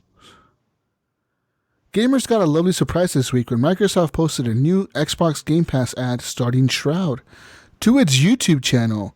Shroud joined Mixer back in October following other popular streamers like Ninja and King Gothalion, who also left Twitch for the Mixer service. That's right. Shroud is now helping Microsoft promote the Xbox Game Pass. The ad is fairly self-explanatory, and its overly descriptive title riffs off of the style of the popular YouTubers. It begins with Shroud playing Xbox Game Pass on PC in a hang glider soaring in the sky, which is then revealed to be a green screen. Shroud just wants to focus on the games, and so with the hype clip of stitched together gameplay from games like Forza Horizon 4 and Gears Tactics, that's what he gets. The ad is pretty funny, honest, and doesn't lose itself in a flurry of marketing buzzwords. However, it's also revealing Microsoft's real agenda with Mixer. Or I didn't write this fucking article, guys. I'm just reading it, okay? No, I put this in there. I know it's cheap and cheesy, but I did throw this in there. By signing streamers like Shroud, King Gothalion, and Ninja to exclusive Mixer deals, it has a close relationship with some of the gaming's most popular influencers. Ninja, who is a former Halo professional, has worked with Microsoft to promote Gears 5, and now Shroud is promoting its subscription service. It wouldn't be an outrageous suggestion to say that the new Mixer streamers will also be used to heavily promote the Xbox Series X. If they are on Mixer, Microsoft can more easily manage what access they have to the console and how they stream it. It's unclear how much money this will make Microsoft in the Xbox Series X sales, but it's a very clever strategy that Sony cannot copy with the PS5, and that's very true. Microsoft can control the message on Mixer because they have all the big streamers under their name. Like they bought them out. So they're like, you can't just leave and go to Twitch. You got a contract, motherfucker. We paid you. You know what I mean? Mm-hmm. So you're now forced to promote the console that we're gonna sell. Hey, so I got a question for you. They bought up all these guys for their Mixer platform, which is great. They got the Microsoft bucks to do that, and I'm sure Ninja's happy and getting paid, and along with Shroud and everybody. But not everybody watches Mixer, so and I know that they want to bring more people there. So wouldn't it also be in Microsoft's best interest to possibly get some other sponsors for, like, let's say Facebook gaming or Twitch gaming? Something more along those lines. I know they've got third-party people. I don't know if they pay them or not. I'm sure they do. But I would just think it would be better just to kind of spread it around, So it's not just everybody on Mixer because they're not Spread everybody's it around real nice. Yeah, I'm just thinking, the more advertising, the better. So doesn't always have to be Mixer. Send us an Xbox Series X. Microsoft will advertise. There you go. For See, HGP. We'll be the Discord streamers, is what we'll be for Xbox. I'll be it. There you go. Just jump into random Discord servers. I'm asking for a job here so I can sit at home. I don't want to be an essential worker anymore, damn it. Yeah, let's go. Let's be essential at home, Gunny. Yeah. I just answered my own question. There we go. I don't know if I could do essential at home anymore. I've been on for like a week and a half, and I'm going stir crazy. I bet, dude. I couldn't be home all day. I would. Oh my god, I would die. I would be like, I need to go outside, get the sun, do something. Right, and I'm just having warm here in Ohio right now. Today, it's raining. A couple of days ago, the sun. Dude, it was weird. Oregon, it was really warm earlier this week, and then all of a sudden, like pouring fucking rain one day. Like it was like stormy and fucking pouring, and then the next day was sunny, and then the next day pouring again. It's like, what the fuck? What the fuck? That's Portland for you. That's Oregon. Vader says, "Well, it's like 11 o'clock my time." He says it's dark here. Nice. Moving on to some more piece of news that I have here, ladies and gentlemen. Cyberpunk 2077, Gunny. Oh my. More? Gunny just woke up. I'm listening. It's one of the most explicit games by CD Projekt Red. And this is some adult content that I'm about to talk about here. No. Cyberpunk 2077 is set to launch later this year, Mayo. It has been rated by major game rating boards, which have detailed some of the adult explicit content. Oh, yeah. CD Projekt Red is no stranger when it comes to releasing mature games. They've had a lot of explicit content, including nudity in The Witcher 3, but they're now taking it a step further with Cyberpunk 2077. The game has now been rated by the Brazilian rating board, which has given a detailed explanation of what is the nature of explicit content in the game. According to the rating board, Cyberpunk 2077 offers explicit content that includes, quote, mutilation, intense sexual relationship, suicide, prostitution, nudity, sexual exploitation, and much more. There is a more detailed description of some of the violence, including foul language, intentional death, violence with weapons, and so on. All of this shows that CD Projekt Red is now taking it a step further than it did with The Witcher 3. So here's a list of the explicit content, Gunny. Weapons without violence. Moderate or hinted use of illicit drugs. Criminal act without violence. Description of consuming of illicit drugs. Derogatory language, verbal aggression, violent acts, sexual pleasurement, consumption of illicit drugs. Violence description, exposure to danger, exposure to death corpse, body injury, foul language, sexual language, blood. Description of illicit drug consumption or trafficking. Sexualization, sexual exploitation, intentional death, more nudity, prostitution, sexual relationships, consumption of illicit drugs, mutilation, intense sexual relationships, suicide, and cruelty. The game is given the mature rating of 18 and over by the Brazilian rating board, so it shouldn't come as a surprise. Yeah. It's pretty violent. I think. Sounds like a pretty adult game, don't you think? Can you imagine what the mods are going to be like, too? Oh, my God. If the things you just read are like part of the regular game. Oh, my God. Right. The vanilla game, like, I can just see the mod. See, I'm going to have to buy this on Xbox and PC. Do you PC is think- going to have all the good mods. Do you think that this game will ever come out on Nintendo Switch? I doubt it. No, it will not. I wonder if I wonder if the PC version of the game is going to be different from the console version. Because Yeah, so wouldn't you think the consoles would want to censor some shit? Like maybe, I don't know. Like, what do you, so like I know nowadays? one thing Like I now can tell you already is, you know how, like, for example, like I don't know about streaming, but you know how Xbox has that take a screenshot, Xbox record that feature? Well, let's Yeah. just take screenshot, for example, and let's go back a couple of years or 3, whenever this came out. I'm sure it still holds true today, where you can take Triss or whoever it is, right? And she's got like this Or no, would that mean there was nudity in the game, right? There was nudity. Yeah, so there was sex scenes and shit in The Witcher. there were sex scenes, and so what happens is what they do is, I took one where she was wearing like this really hot, sexy lingerie or something like that, Yeah, and I took a screenshot, and I think Gunny saved that screenshot and put it as his background. I want to say I posted it to Twitter or even like, you can do the share thing like on Xbox. Yeah. Like where, people, it was kind of you could still do it now, but it's a little more difficult the way the OS works. Yeah, and everything. it shares to the Twitter accounts and all that shit. Yeah. Well, and even just to the Xbox so your friends can log in and see your progress or what have you. And what it did was it put like a shirt on her. And I was like, oh man, like immediately, like it covered her back up. Like what? even with just like the regular bra and panties. Yeah. Did put a t-shirt on her? What the fuck? I'm pretty sure it did put like a regular shirt on her. Like Xbox immediately put a shirt on it. So it was already like a t-shirt, like it doesn't even fit the game.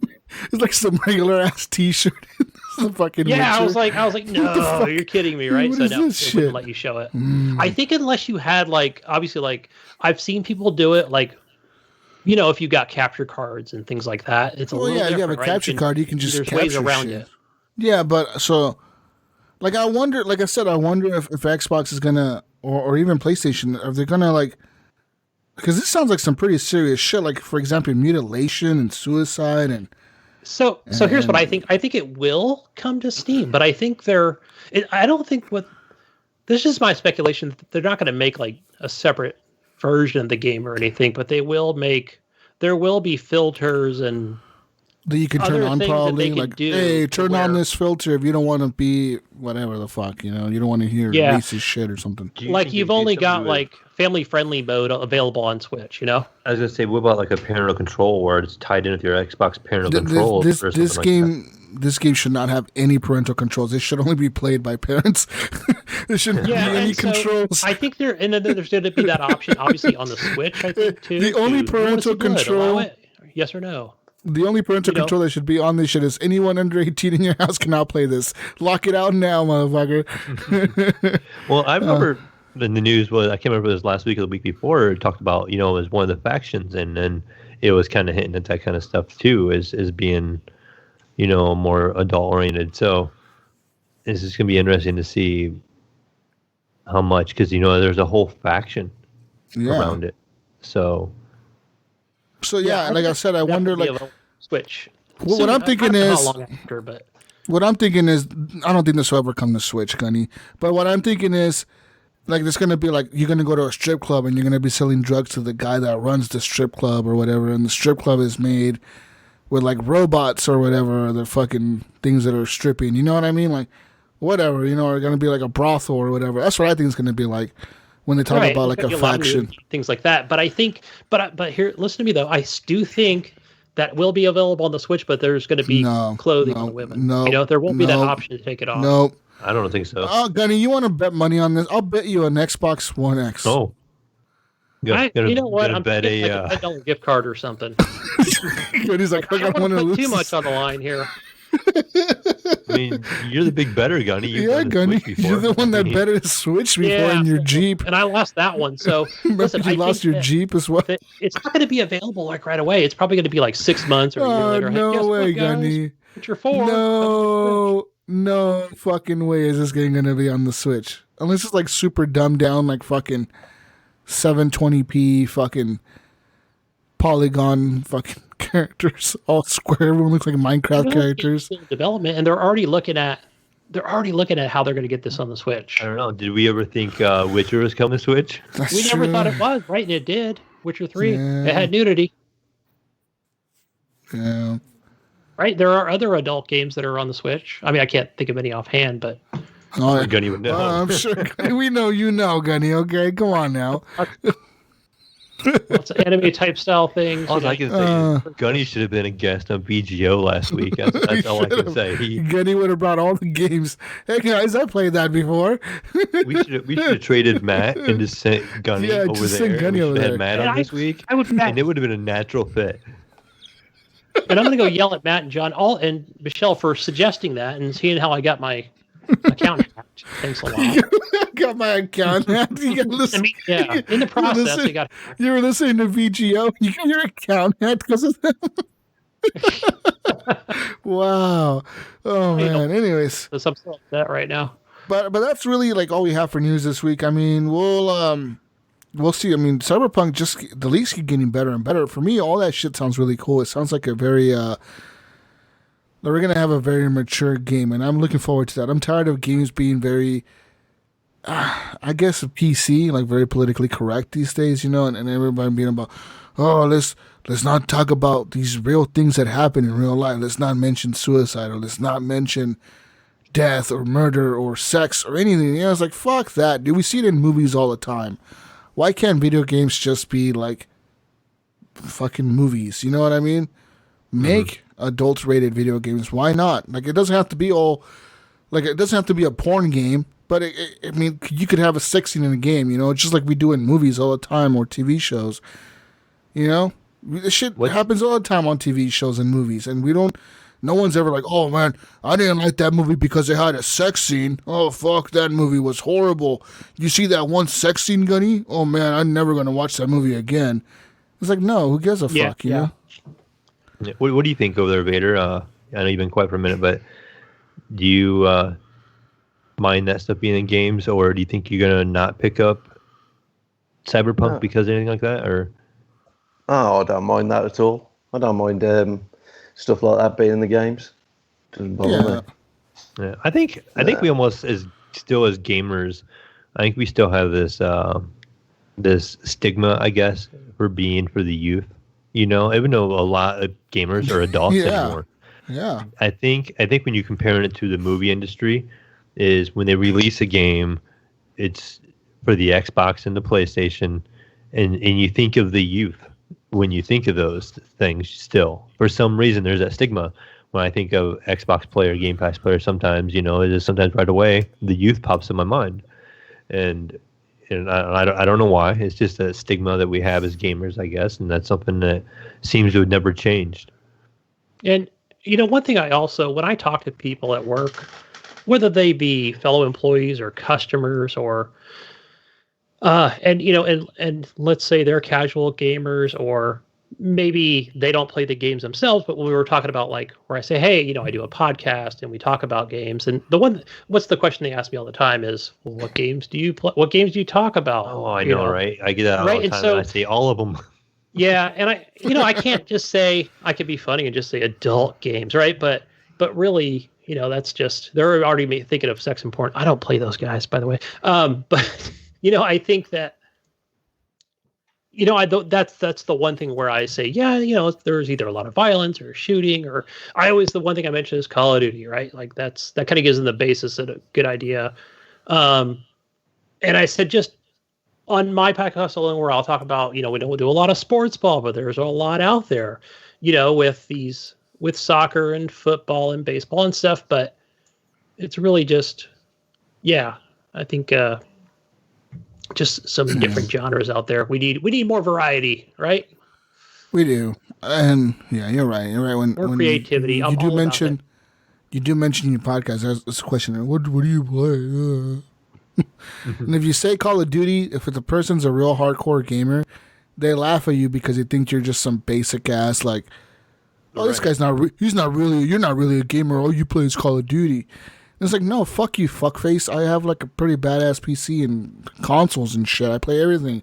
And then if you mention like real like PC shit, they're like, this motherfucker's a nerd. He plays that nerd shit.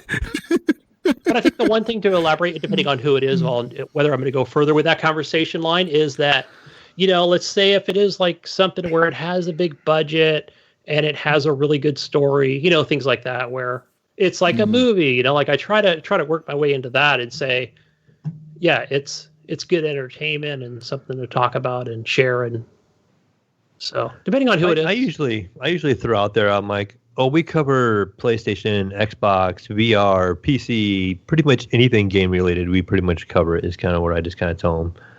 So when they ask me what I play. So I usually don't really say what I play, because, you know, there's a wide variety. So I'll just cover everything. Yeah, absolutely. Yeah. I had a dude at my work the other day tell me that he's a gamer, and I was like, oh, really? I was like, what do you game on? He's like, Switch and PC, and I asked him, what are your specs? And he's like, oh my. Ooh, hey. He told me he had like a 2080, and then I was like, what's up, motherfucker? I got a 2080 Super, bitch. Let's fight. He's like, oh shit, oh my. Come at me now. What's your monitor? What's your refresh But rate? isn't it kind of funny though when you talk to people like that, because when you do ask somebody what they play, you immediately judge. Like, I mean, I don't anymore. I don't really, I just feel curious what people play, but I feel like people just judge right away. Yeah. Like, oh, you play those kid games, Yeah. or you play Call of Duty. You're one of those Call of Duty campers. You play those Maddens. So you play those Madden.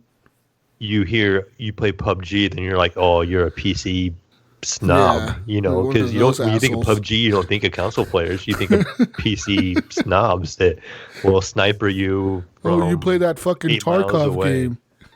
Right, or you say you play Tarkov or something like that. They just immediately get an impression of you right away by what you play. And so when Jesus plays Cyberpunk 2077, the impression that everybody's going to get of him is not going to be good at his work. You fucking creep. When you played that robot sex game. Yeah, Gunny and his reputation over there. Yeah, like when Jesus talked about getting every golden gun, he plays with one eye patch just for better, just for better bragging rights. And, I don't think anything ill of him. Of course not. but you get that stigma. Yeah, you think I'm just a Call of Duty nerd, folks? Vader probably thinks I'm a fucking nerd, right, Vader? Jesus, you totally redeem yourself by playing Animal Crossing. I do. I go from Call of Duty to fucking Animal Crossing. I was like, what the fuck's wrong with this guy? Down to our level. Thank you. What's wrong with this guy? He goes from Call of Duty to fucking Animal Crossing. Fucking nerd. Reminds us you're not a cyborg. You're actually human. And you're cool. So, Vader, do you ever feel judged when somebody asks you, like, if you play video games and you say, like, what games you play? Do you feel like they're judging you or anything like that? Because I do. Because as soon as somebody asks me, I literally tell them a wide variety, because I do play a wide variety, but I also feel like I get judged like right away. Like, oh, Same you here. play that. Like, okay. I had somebody ask me the other day, why do you play games? Because you're too old to play games. I said, well, they're 18 rated, so they're adults. They're adult games. So I get that a lot. Why are you playing kid games? Yeah, they ain't kid games because I'm 18 rated. So yeah, and people are probably thinking, well, you're not 18, you're 24 or you're 30 or what, but yeah, 18 plus. You fucking idiots. Never too old to be a gamer. Yeah, man. Yeah, it sucks getting judged, but it happens, and it's always going to happen. I think eventually, though, like as we get older, as my generation grows up, as your guys' generation starts dying off, Gunny. Yeah, thank you.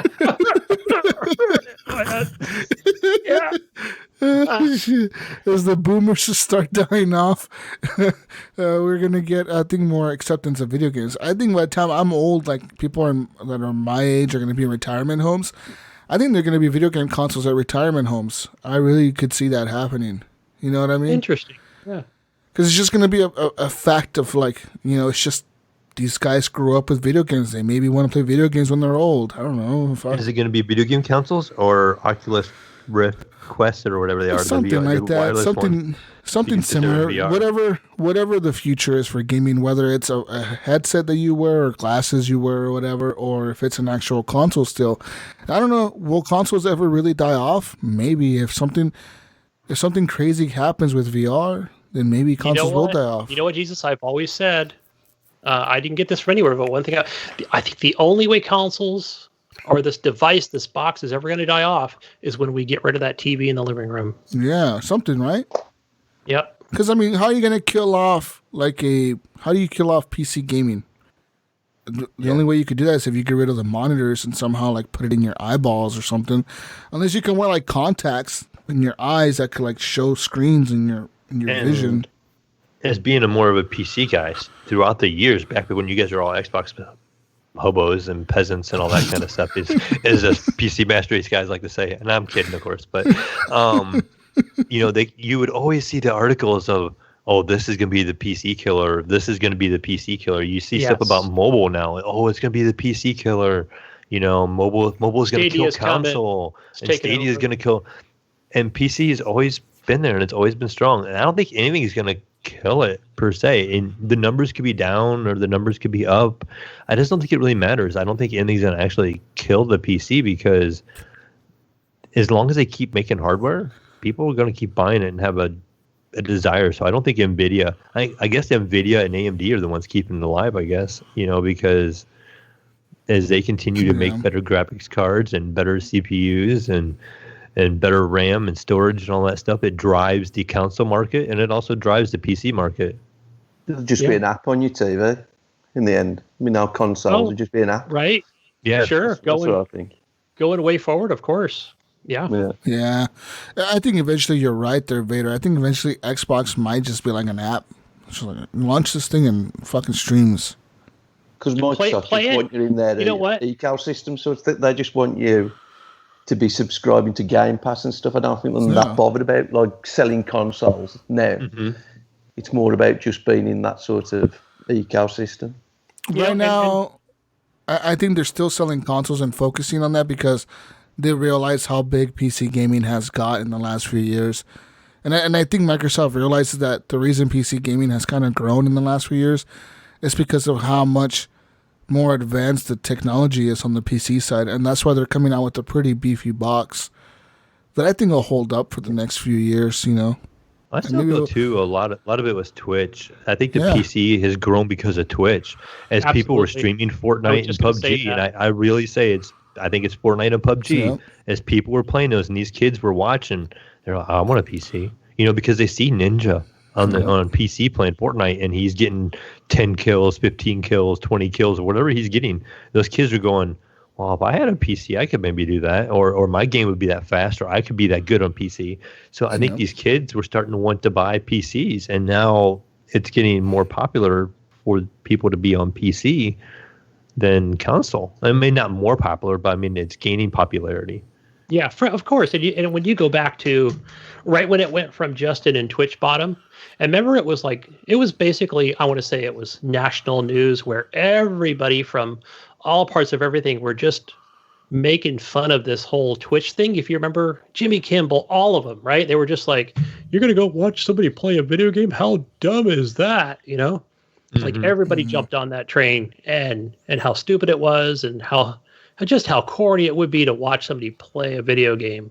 And look at now, I can remember back you had to go to YouTube to watch segment videos, Oh, and then they added this feature called autoplay. Like that was a big deal back then, for YouTube.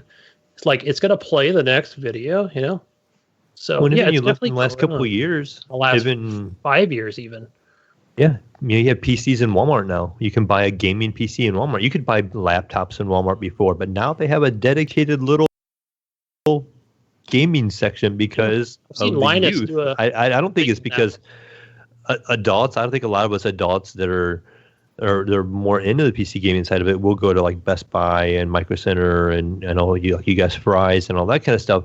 But I think that middle age, those 20-year-olds, the younger ones, some of them guys are going into Walmart and buying these PCs at Walmart and stuff because they want a gaming PC. They may not know much about the industry and stuff like that, but they want to get in the industry, and Walmart's giving them a way in. Yeah. And, you can go to, if anybody knows, you can go to the Amazon.coms and the Fry's and all these things where, it shows up and there's like 30 different models to choose from, ranging anywhere from, the lowest amount to anything super high. But they always want to show that like, hey, check this box out. It's $800, And then even too, it plays everything, throw out there, the listeners out there, if you are on a console and you've thought about getting a PC and are worried about buying one of the good specs and stuff like that, check out the Facebook group where Jesus got his PC from. I know he does good with his PCs. JB's custom gaming PCs. Yeah, give him a He's little shout out there. Actually part of our Facebook group as well. He is in the group. And then also on Discord, you can ask us.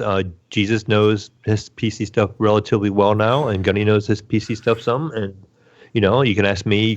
There's also Brink in there. He does a lot of upgrading all the time. Oh, dude, Brink just did a whole new thing on his computer.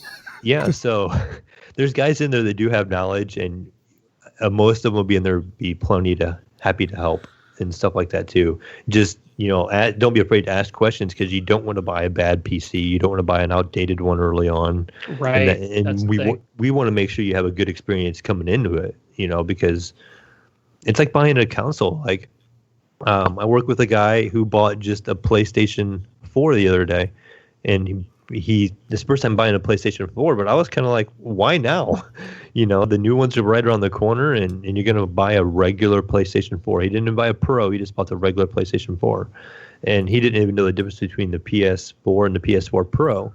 Wow. And I'm like, and so stuff like that, it's kind of like that for PCs, if you're on a console only and you buy a PC, I can imagine you're probably afraid of buying something that's outdated or not as on par what you should get, that just ask around or ask the community, and they'll help you out. Yeah, that's it. Right. This is the best community, because I'm always like, as you guys know, just you and Jesus know that, we want to get a PC for the kid. He's got the current laptop, and it's working for now. And even got him that 4 terabyte hard drive that his finally broke, I think, Friday, like it just went kaput. So his external hard drive. And so, yeah, like we're currently working on, me and my son, at the PCPartsPicker.com, and looking at different parts and pieces, and he wants the same box as me. And, so it's just choosing what the right item is to, he probably doesn't know, but I already know, like, okay, we're not going to have the best parts, and it's just something that can really sustain for the next 3 years, or 3 to 4, before he needs to really upgrade anything. So, but nothing outdated, like I said, we don't want to get the old 960 and be like, like, wait a minute, shit, this can't run. I wanted to play Cyberpunk, fuck, you can't run it with that thing. So, yeah, I wanted to play tomorrow's games and a game for 2 years from now. It's got a whole. Are any of you buying the new console like the PS5 or Xbox Series X? Yeah, definitely on the Xbox. So for me, I'll definitely get the next one. And but as far as the PS5, I don't know, because really, I think right now, Vedderholic, is that what other games are coming out for the PS5 other than, like, we don't really know at this point. Like what's going to get me excited to really want to pre-purchase the next PlayStation. Yeah, it's just I was going to say the Xbox One X. You can still play all the games now, can't you? So I think I was going to get a PS5. That's what I was going to do first. Yeah. Yeah, I'm sure there's really awesome things they're going to be showing. It could be next month. It could be like, hey, check it out. We're doing our own thing in July, so they kind of want to do it after. Who knows? Maybe before, maybe after. And I'll probably see some games on there that'll be like, I really need to save my dollars to really get both consoles, I mean, when Halo comes out, you can play it on X. So, unless you're bothered about like all the graphics and, it's, as long as you can play the game and you're enjoying yourself, it doesn't matter, does it? But with the PS5, you're going to have the PS5 to play the new games, ain't you? Right. That's another tricky thing too, right? With the Ultimate Game Pass thing, and, whether people are going to be getting the new Xbox or stick with their regular one or just play it on PC, or, I might see that I'll definitely see the next Forza. I'll be able to play it on PC and Xbox.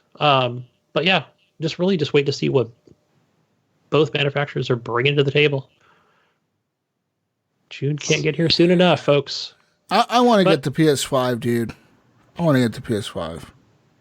Yeah, I think if I would buy one, it would be the PS5. Yeah, because I want to play The Last of Us 2 later, and I want to play like other shit, like PS5 exclusives. Well, like you say, Jesus, too, is all these games that are Xbox exclusive are going to come to PC Game Pass, and I already have the PC here, so I can play those. Yeah. So if I want those unique titles that the PlayStation has or the Xbox has, I can play the Xbox unique titles on my PC. So all I need is a PS5, and I have the best of both worlds. Yeah. So that's the way I look at it too. Like, fuck, But yeah, as far as PC gaming and how hard it is to get into it, it doesn't matter, man. You can get into it. It's cheap or expensive. It's all really up to you, you know. Fucking, you can spend as much as thousands of dollars on your PC, or you can spend as little as $600 on your gaming PC. It's all up to you and what you want, what you're looking for. As far as this year, though, with the new consoles coming out, it's kind of difficult for me to recommend somebody to go out and spend $600 they're going to spend on the new PC. That's probably going to be way outdated compared to the new consoles. You know what I mean?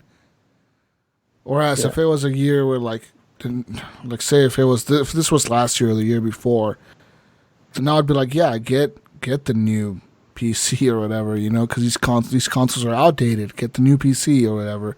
This year, though, it's kind of difficult to recommend that, though. I would almost say just hold off and get the new console because it's going to have more power than a $500 PC. I don't understand why somebody would buy this Lockhart, because I think it isn't 4K. So why not just buy an Xbox One X? Cheaper, probably. I don't understand this Lockhart thing. The Lockhart, you're talking about like the secondary console they're talking about. Yeah.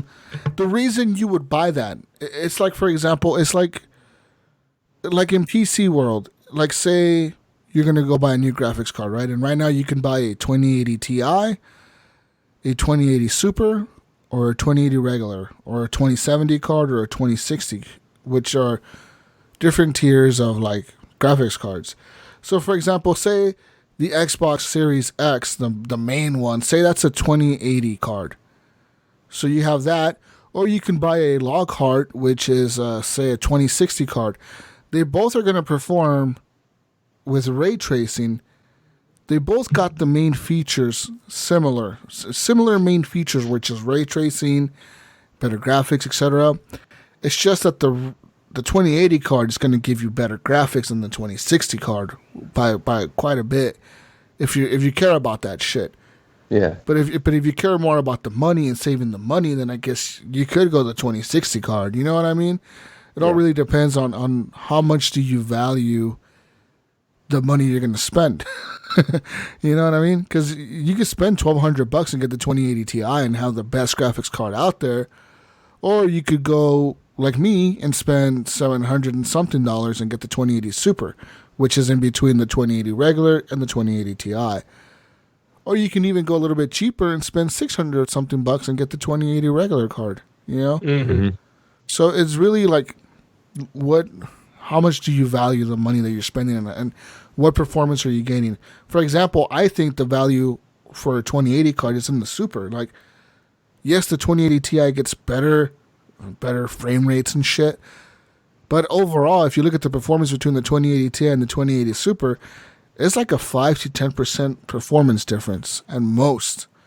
Yeah, it's hard too because the 2070 Super is like a 10% difference too. So it's like increments of a couple $100 if we want that extra percentage of performance. So you could be happy with a 2070 Super. And especially if you're running on a say 1440 60 hertz monitor, if you don't want to go over 60 and you're fine with 60 hertz, 60 frames a second, 60 hertz monitor, 2070 Super is going to be an awesome card for you. But if you have a higher refresh monitor and you want to go beyond that, then you're going to have to put more expensive hardware in your computer to get that, and that's where it gets you, So you just have to know what you want too. Yeah. And at the same time, like with PC, it's a little different because like sometimes your GPU will be really powerful. So you get a 2080 Ti, but if you have a really weak CPU, that CPU will bottleneck that GPU. You know what I mean? And that's where I'm at right now, actually, because I actually haven't said it in the show yet, but I made an upgrade this last week, and I have bought, just like you, Jesus, I have a 2080 Super now. Nice. But I haven't changed my motherboard and CPU combination yet, so I have an old i7 6700K. So it's like a 4-year-old CPU and motherboard now. But so I'm like, I'm going to get some bottleneck. But eventually I'm going to be doing some things, and I'll end up having another PC built. And so I'm basically going to take this 2080 out and put the 1070 back in that was originally in it. And then that 2080 is going to get paired up with probably like a 3900X from AMD or something like that. And it will be less bottlenecked. But really, I'm not noticing much of a performance hit. I mean, yes, it is bottleneck, and I know I'm probably losing 10 frames maybe. But my CPU is overclocked to 4.8 gigahertz, so it's overclocked pretty strong, and that can make a difference too. So, I'm sure I probably am taking a little bit of a hit, but I'm still way bigger improvement over top of that 1070. Call of Duty, like I said, with RTX on and 1440 resolution, ultra settings on everything, I'm still, that's with me upscaling it to 3K, like I said earlier, I'm still getting, 80 frames a second or so. Yeah. So I don't know. I think that the log card will be a perfect console for people that are not looking to spend a lot of money there, Vader. Because you're right. You may think that the Xbox One X is going to have more power than the log card, which... The Series X or no? Well, are you talking about? No. She's talking about how, how they say the log card only has 4 teraflops or 6 or 5 or whatever. Yeah, whatever it was. Where they say the Xbox... That's probably why you're asking why somebody would buy that, right, Vader? You're saying that the Xbox... Right, yeah. Yes. The Xbox One X has 6 teraflops. The Xbox log card has 5 or whatever. So technically, the Xbox One X should have more power, which is true. But at the same time, the log card is going to have a newer CPU, which definitely that's going to increase the speed of games so much better. Hard drive is going to be like the Xbox Series X, so it's going to be a super fast hard drive. And on top of that, the new GPU is going to give better performance and graphics over the Xbox One X even. Even though it's less teraflops, it'll look better, it'll run better, it'll play better. It'll just be better overall. So do you think the Lockhart, which will probably be announced in June, will that look like this Series X? Will it be a smaller brother to it, or? I think they'll probably look the same. If anything, it'll be smaller. I think it'll be smaller. Because they'd have to build a whole... I would think they'd just leave it the same shell almost, because then you have to make a whole new shell and a whole new design and a whole new layout. I would leave it the same, just add a fucking sticker to it or something, Yeah, right, yeah. Lockhart, whatever they're calling it. Painted gray instead of black. Change the shade a little bit. Say put the Hobo Edition sticker on it. Yeah, you just put a fucking sticker on it. Put an S sticker on it or something, or something stupid like that or whatever, and just call it good. Or... on the Series X, just put a fucking X engraved on the fucking thing and call it good. Something dumb like that. They could just do it. It's like, oh, that's the difference. Woo! You can't really tell the difference unless you're actually playing the games. But yeah, who knows what's gonna happen, man? I look forward to seeing what both companies bring out, because now they're saying that the PS5. Apparently, earlier or late last year, the PlayStation company went out and they patented a new cooling technology for their CPU, which apparently this new heatsink is like a patented, unique heatsink for PlayStation. And now they're saying that might be the new heatsink that's going to be used on the PS5, where it's going to make it whisper quiet compared to the PS4, which sounds like a fucking jet engine if you don't take care of it. But yeah, we'll see. We'll see, guys. Woo! Yeah. Good times to come, guys. Hey, let's go ahead and move on to the console corner. Console corner. That's right. What do we have for our free games, our games with said subscriptions? So for our PlayStation Plus, we have for the month of April, at the end of April, it's still the end. You still have your Uncharted 4 Thief's End, and my favorite game, Dirt Rally 2.0. And as far as I know, it is still available. 2 extra free games to play during this stay-at-home time, and that is the Uncharted and Nathan Drake collection and Journey. So download those free. Didn't they also add Knack or something like that? Knack 2? I might have heard something like that, but I don't know. I haven't logged into my PlayStation. I don't remember. Yeah. So, they might have added something else to that, but I haven't checked. But yeah, definitely go to that section at the bottom on your PlayStation. Look for those 2 free games and possibly a third. So Moving over to the greatest console of them all, the Xbox One. Your 2 free games for gold are Project Cars 2 and Knights of Pen and Paper Collection. So there's those 2 free. And the backwards compatible game is still Toy Box Turbo till the end of the month of April. Xbox One Game Pass. I believe there are 3 featured games or 3 games that were added. The first one we talked about, Deliver to the Moon. And a new one, Japanese game, Yakuza Kiwami. So if you're into the old Japanese games and you never got a chance to play those on PlayStation, come over to Xbox Game Pass and get your Yakuza game. Maybe you can answer this one, but I did see also Wastelanders 3. I don't know if this is out or new or available. Let me see if it is available. I'm not really sure. I didn't download it. I just sort of glanced at it. Yeah, we can just go ahead and unplug Vedderholic. I know you're talking and yeah, you're a little plug quiet. back in. Did you see that Vedderholic on there, the Wastelanders 3? Yeah, you hear me now? Yeah, we hear you. Right. Yeah, Wastelanders is just where you download it, just pre-order like sort of thing. It's it ain't available yet. It's like okay. I didn't think it was available, but it was just they had already put it on Game Pass, so that's what it was. Okay. Yeah. To pre-install. Preload, yeah. All right, so that's it for your game Xbox stuff. Moving over to the Evil Epic Store. I only see 1 free game, guys. I'm kind of disappointed. I only get to purchase 1 free game, and that is For the King. So go claim your free 1 game over at the Epic Store. Hey, Steam. Steam has given up a free game this week. Shout out to Sean Fuller and somebody else who posted this in our social groups. Pac-Man Champion Edition 2. But I believe it's free everywhere, if I'm not mistaken.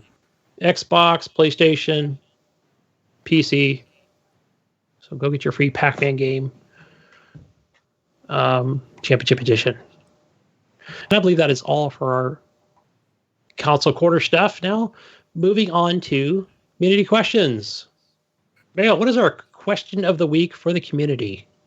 Oh, so our question for the community was, what's the best weapon that you've ever used in a game?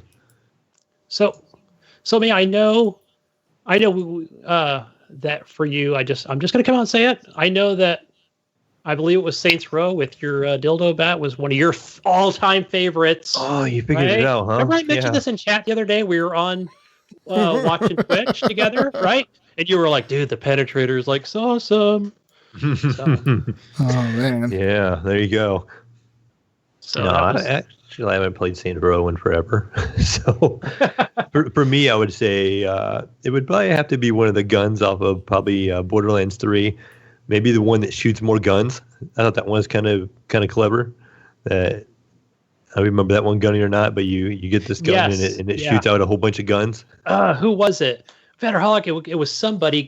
Someone. Nico was a big fan of that game. So someone in the community. I joined their game. It might have been Ryan Gibson. It might have been. He's like, dude, check this out. I got this gun. So then, I don't know if so I think you can give the gun. Some shit happened where I got it, and then it was like, holy shit, I can shoot more guns. That was pretty sick. So I was able to get that at like level 25 or something. So that was pretty sick. Good stuff. But I know for mine, like the one that really stuck out for me was in Dead Rising. Well, we're at Dead Rising 4, right? So it was Dead Rising 3. I believe that was the Xbox One, kind of a console launch thing. Was with the what's it called? The massive bomb is what it is. And one of the things that was cool, where you can take two big bombs and make one massive bomb, right? Then you could throw that into a horde of zombies. One of the things that was funny was where you're basically fully clothed in your outfit, and once you throw it in, if you're part of that blast zone, it doesn't kill you. It basically declothes you, so you're naked. You're just down in your skimpies. And it was just the funniest fucking thing ever. And I just remember doing that over and over again. That's funny. That was so much fun. What about you, Vedderholic? Or do you use any of your favorite weapons for using in a game? I like the breaching charge in Rainbow Six Vegas. where you used to put it on the door and just stack up the enemies behind it, and just used to blow them all up behind it. Man, what's the grenade launcher one? Oh my god, that thing ticked me off when I'd just be like, I'm in a good spot. It can't find me, and then that grenade would come in the room, right? Yeah. And I might be a bit sick as well because I like anything that sets them on fire and they start screaming. Yeah. Yeah, you can hear it, right? Yeah. Yeah. Nice. Some of my favorite weapons were all weapons from, a lot of them were from Dead Rising 3, Gunny, like you said. I had a lot of fun playing that game with Rob, and we just ran across a bunch of fucking cool weapons. One of the funnier ones was it was like that megaphone that you put like a fucking construction cone on it, and then you scream at the fucking zombies and knock everything back. That shit was pretty fun. Or like the double chainsaw where you run around and just hit people with like a double chainsaw. Kind of like a dual lightsaber right, like almost. you can put it on your car, your motorcycle. Yeah. Or flamethrowers on there. Another game that had great weapons. Another game that had great weapons, in my opinion, was Sunset Overdrive. That game was like kind of like Dead Rising, where it just had a bunch of fucking wild ass crazy weapons with like fireworks or fucking whatever, just a bunch of random fucking weapons that were pretty cool, and I enjoyed that game a lot. So that's probably another game you're probably anticipating on the next PlayStation 5 exclusive. Well, that's if they ever make another one, dude. I don't know if they will. I think if they do, it'll be like way down the line. Yeah. Yeah, it may not be in the end of this year, but because I think people would get too pissed off at them if they were to announce this year, like, hey, on PS5 we're gonna launch Sunset Overdrive 2. People would be like, what the fuck? What the fuck's going on here? You know what I mean? People would be pissed. Yeah. So a lot of salty Xbots for sure. But moving on to the community, here are some of the answers we have. And our first one comes from Nipron. Ooh. I'm sorry, man. Did I miss what yours was? Oh no, I said the gun that makes more guns from Borderlands 3. Oh yes. So Nipron says the Hammer of Dawn from Gears of War was pretty awesome, and another one on the Beat Sabers. Beat Sabers on the PS4 or on the old PC. Next one from Weird Champ Injustice, the Pog Champ, Infinity Blade in Fortnite. And him and his Fortnite.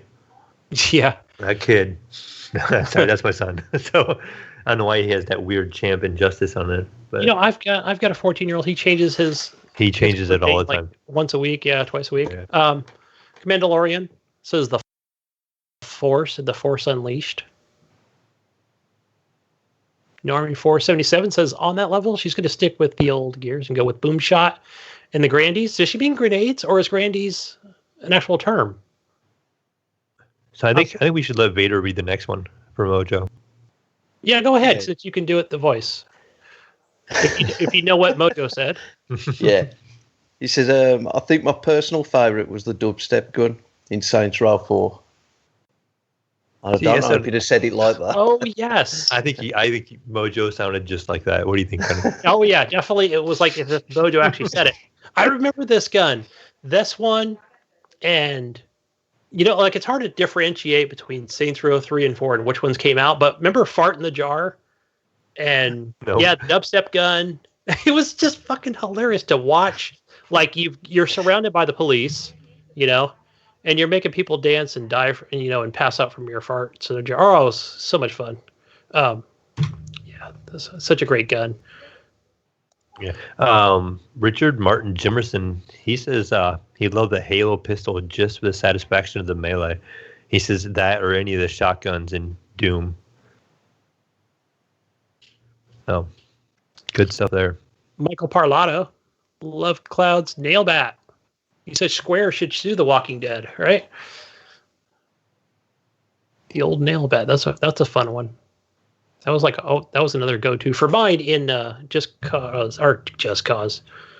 in the Dead series. Number 2. Bryce McDonald says, "What's the alien gun?" Or in COD Zombies. I know somebody responded with that being the ray gun. Was that Black Ops 2? I just remember that one specifically in zombies. And our next one from Juan Washington says, homing, exploding bullet energy SMG, Mass Effect Andromeda. One game I never really truly got into was Andromeda. You're missing out, Gunny. You're missing out, Gunny. It need to be Pathfinder Gunny, right? No, I need to be something else. Go play it now. Riley Smith says that Chrissa Grimm in... What is that? It's Castlevania, right? So what's the SOTN? Symphony of the Night? That's what it was. Mm-hmm. Bam. Joseph O'Neill said the Golden Gun. Golden Eye. The Golden Gun. Fucking Golden Gun. Fuck you, don't use the Golden Gun, you bastard, you cheating. That was such a fun... I played it on Xbox One in James Bond game. Daniel Taylor has the gun I wish I could have used, the BFG 9000 in any Doom game. You should use it, man. You should use it. I should try it sometime. Yeah, if it gives it to me. Watch Mayo start like another playthrough, get 10 hours into the game. Guess what? Glitched again. Uninstall. Uninstall, definitely. Yeah. Don Bennett says the Shark-O-Matic. Oh my gosh, was that was another Saints Row 3 or 4. You know, I always get confused with the two. The Shark-O-Matic was another fun one. Man, so many weapons now I'm thinking of in the Saints Row series. Yeah. Rob Warb, he likes his gears. He likes the hammer of Dawn and gears. Man, such a good one in Gears 5 as well. Just going from like Gears 2 to 5, yeah, the hammer Dawn. Fuck yeah. Jonathan D. Hall, you know he's got to go with the Gears of War Lancer. It's a fucking chainsaw on auto. See, I think he would have been a Titanfall mech kind of guy. Titanfall, but yeah, what fucking mech is pretty fucking badass weapon. Yeah, John. Why don't you stand by for Titanfall, and then fucking big ass fucking mech falls down from the sky. That's the best weapon you can think of. Fuck yeah. Why are you talking about Gears? God. Yeah, fuck Gears. No, he knows. Stand by for Titanfall. That's the best weapon you can think of right there. That's on top of another Titan and kill him. Hell yeah. Fucking weapon. Jesus. Didn't you go up against him, Jonathan Hall? Didn't you go up against him with the Gears of War and you won? Oh, yeah. You remember that, Vader. Thanks for bringing that up. Another win that HGP had over JF&G was when Jonathan decided to challenge me in Gears, and he said he would beat me, and I whooped his ass. Yeah, I think now you should challenge him with Titanfall 2. We should fight. We should fight each other in Titanfall 2 on Saturday. Well, no, I don't have an Xbox. Oh, how would we be able to play him? Oh yeah. Oh yeah, you'd have to have Xbox. Maybe on PS4, but I don't have everything unlocked on PS4. He would have the advantage because he has more shit unlocked. That would be the handicap, right? And then put one hand behind your back. Where that iPad? That's funny. It's funny though. He was talking. Remember, he was talking all that shit about Gears, and he was like, "I'll whoop Jesus. I'll beat you, Jesus. I've been practicing all my life." I beat him. I didn't even play Gears, dude. Oh man, that was fun. That was fun. John, I gotta give it out to him because he's always like, let's jump into my favorite thing. Jonathan, what I like about him, even though they keep losing at GF&G to us at HGP, they never back down from a challenge. You know what I mean? Right. That's the most honorable thing. They're willing to lose as many times as it takes to maybe win once. I'll give him that. Most people would have gave up, but I'll give him that one. Did you listen to the podcast you were on, Mayo? The podcast afterward when you were on? Yeah. Did you hear that they were plotting to destroy us on that boat the whole time? Yeah. I thought it was kind of funny that he said that they were going to try to do something, and then you're passing out. You foiled it by falling asleep. And Jesus was asleep. I foiled their plans, Mayo.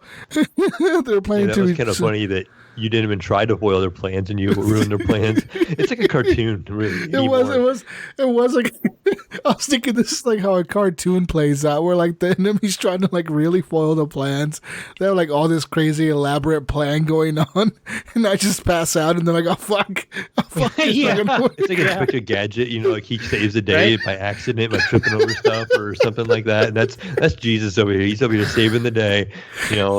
Jonathan and them or Alan and them over there trying to make this grand scheme of things to get Jesus. And what happens? Jesus falls asleep, crashes the boat into an island, ruining their plans. Oh, spit my water up here, jeez. It's a fucking cartoon. I swear I was laughing so hard when I heard that. I'm like, that's so fucking funny. Because, like, I wasn't even expecting that. I thought the rivalry was over, and then they brought that up. And I was like, these motherfuckers were plotting against me. He's asleep. The boat's wrecked. They're over there like, what do we do? Get your beers ready, mate. Let's go on to... They were all ready to get him, and Jesus is over there asleep. So they're like, really? Oh, shit, yeah. So now we know next time they invite us to play any game, Mayo, we know that, they're plotting behind our backs. Can't trust them.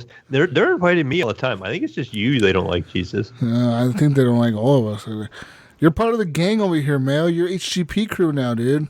Yeah, I don't think they try to get Gunny, and they haven't tried to get myself. I think it's just they have a bullseye for you. They hate me. Yeah. I love them though. I love you, Alan and Jonathan. You guys are awesome. But fuck you at the same time. There you go. Moving back to some of the best guns in video games from our listeners. Gary Ellis. He says he's sticking with that Gears theme. It's that torque bow from. Oh, it's always a favorite and super satisfying. That torque bow is fucking cool when you get a hit with it. You stuck that person and boom, they blow up. Oh fuck yeah! Doesn't it have also like the best sound effect? It does. It has a pretty cool sound effect when it shoots off. Hell yeah! Like when it's being raised and then once it's at full level, and yeah, it's probably one of the best sound effects in a game. You know who would tell you what sound it makes when it hits them? Is it the splat one, or am I thinking of the sniper? Jonathan Hawk could tell you what sound it makes because I killed him with that a few times. How does it sound, John? Fucking Jonathan. Describe that on the Facebook. Oh man, that's funny, dude. Maybe with a GIF. That's what you want, John. Oh, that's fucking funny. Bob Noble says the shrink gun in Duke Nukem. Get a little Duke. Steve Cosgrove says great sword. The great sword in Monster Hunter. World landing, a full combo on a monster. It's so damn satisfying. Damn. And Riss Murphy says Zen G's flute from Dynasty Warriors. Not even familiar with that one. I'll have to look it up. Zen G's flute. Yeah, so Dynasty there's a I know there's a Dynasty Warriors game. I don't know if it's coming to Epic as a free game or is that coming to Game Pass? I cannot remember. Somewhere that game is going to be free next week. Look for that. Maybe it's not Dynasty Warriors. They usually don't go away free games. But either way, I believe that is, unless we just double check and see if we got any other answers in here. Nothing new in Discord. I'm in there right now. All right. And yeah, just checking over here on Facebook. And no, I believe that is all. We've got everything covered. Thank you guys for your answers. I really appreciate it. We appreciate it. Yeah. And what do we have for next week's question, man? What did we decide on? Next week, how about we do what's a really popular game that everyone seems to love but that you don't? That was the one I chose. Yes, I like that one. So I'll just read it off again real quick here. So what's a really popular game everybody loves but you don't? They seem to love it, but you hate it. Look for it on the Discord. Looking for your answers on the Facebook and the Discord. Jesus has his answer already. Okay. Well, I have lots of games people don't like, and I like. This is Call of Duty. Nobody likes Call of Duty. Call of Duty. There's what else? Mass Effect, Andromeda. Yeah. I fucking love that game. That game was the best game that came out in the I found last that game 10 for years. $5 at a Target, and I didn't buy it because it was on, it was on Xbox. Why? And I was like, oh, I didn't buy it, and then I went back to get it the next day, and it was gone, and I've never seen it for that price since. Well, you could get it on that I regret it. EA Access for $5 on your PC. Yeah, but I don't have the EA access. I don't play any EA games on there anymore. Just get it for $5 for 1 month. I just this morning went and unsubbed from my EA Access on my Xbox. Only because I either already own it or and like any of the Burnout games, I'm just like, I'm either gonna freaking buy it if I'm gonna play it. You have Mass Effect on your Steam library, huh, Mayo? Like the other ones? Yeah, I have. I saw them the other day. I was like, I should play that. I should play that. I have 2 on my library because I had 1 on disc. That was probably the last time I bought a game on physical disc was the original Mass Effect. And then I bought 2 on Steam, and then I never did pick up 3. I know. I saw 2 on there for sure. Yeah, and that's why I didn't have 1 on there because I bought a physical copy of it. I still have it out in my office in the garage. 2 is so good, man. 2 is like really. I just don't know if the graphics would hold up or even the gameplay would hold up today. Gotcha. I wonder, but I would. You know what? I want to play Mass Effect Andromeda again. I really want. I need a game like that in my life. I need a good game. You know who I? Have you ever played the? What's the Dragon Age series? And not really into it. I tried to play the last one that came out. I thought it was pretty good, the last one. I never played all the way through it. I put about 15 hours into it, and I don't know what happened. I just never. I don't know if it was called Origins or not. I couldn't get into it. Just the whatever the fuck the style of it. Just I wasn't into it. But like Mass Effect, though, man, I'm in. I'm fucking in space, motherfucker. Yeah. Yeah, it was just a really good RPG, I thought. The combat was a little different where it just had that drawback camera and that third-person view, but yeah, it had a really good story. Okay. Well, yeah, what the hell was the last one called? Now you got me on that one. But okay. Yeah. Anything else? I think that's it, guys. I think we're done. What's going on here? Jesus. Vedderholic, thank you, Vedder, for coming on the podcast. I appreciate you being here. Where can people find you? You can find me on Discord as Vedderholic. You can find me on PS4, Vedderholic, and Vedderholic on Xbox. Basically, that's about it. Vedderholic. Okay. You can find me on Discord at Jesus Walk Slot, on everything else as Jesus Walk Slot. Find me streaming as Jesus Walk Slot on Mixer, possibly Twitch now. Fuck you Mixer, you fucking piece of shit. Fucking up our Jackbox party, people. Yeah, you fucking dicks. Fucking Xbox piece of shit console. Anyways, find me there. Find me playing some games. I'm probably gonna, you know what? I'm gonna buy Mass Effect, I think. Should I buy Mass Effect? What should I do, Gunny? I don't know. Yeah, or you might. Which one? You know, I really enjoyed it on PC. The PC controls were really nice when I played the first one and the second one on PC. Because the menus are kind of neat, and there's shortcut keys on the keys on the keyboard for stuff. The layout was really nice. Hey, what if they came out? I think I heard this on a podcast this week. What if they came out with a remake of Mass Effect 2 or something? Like, let's just say 2 and 3. Like, forget 1. Definitely play it. Oh, fuck yeah, I would definitely replay redid the controls because they were a bit wonky. Just redo the... Okay, redo the whole thing. Yeah, why not? I don't know. I'm sure some people are just sick of remakes and... It is going to be quite the trend. I'm hearing a lot of stuff about remakes. What did I hear in the news the other day that are remaking? Every Resident Evil Crisis. I'm gonna buy this new game that I see right now on sale on Steam right now, Mayo.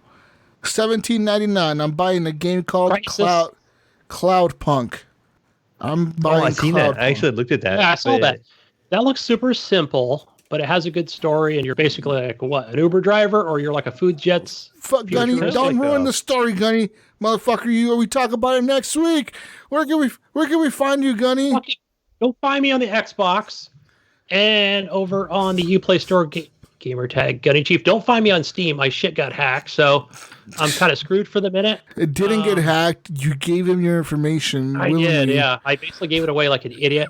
Gunny disabled two-factor authentication for them. Hey, Gunny. Man. Gunny, we're going to send you a code over Google. Go ahead and tell us the code that Google emails you real quick. I'm surprised I didn't give away my Google account. I would have stolen all my passwords and everything I need to log in. Hey, Gunny, can you confirm your date of birth for us real quick? Sure, let me just give you that code.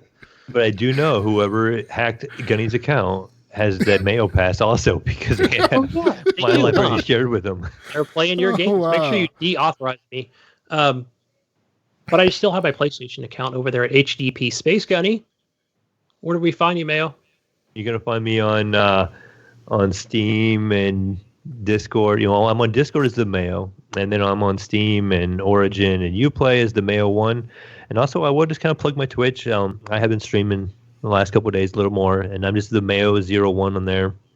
Come on by, say hi. Been trying to stream in the evenings, so recently started picking up a game called Remember Me. I may try to stream each episode and do the whole story all the way through. So I think I've played that. We'll see. It's kind of a Tomb Raider kind of sci-fi look and feel. It's got some bugs. It's a little buggy every once in a while, but playing through it. Okay. And that's it, Jesus. Oh, peace out, Russell Sprouts. We'll catch you on the next week's edition of the Horrible Gamers Podcast. Thank you for the music, Ricky. Thank you for the music, everybody else that supports the show. Thank you for Patreon machines. We love you. Thank you, Vedderholic. Thank you, Gunny. Thank you, Mayo. Thank you, World. Thank you, everyone. Bye. Wash your keyboards and go to bed. Bye. Bye.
This is your name. This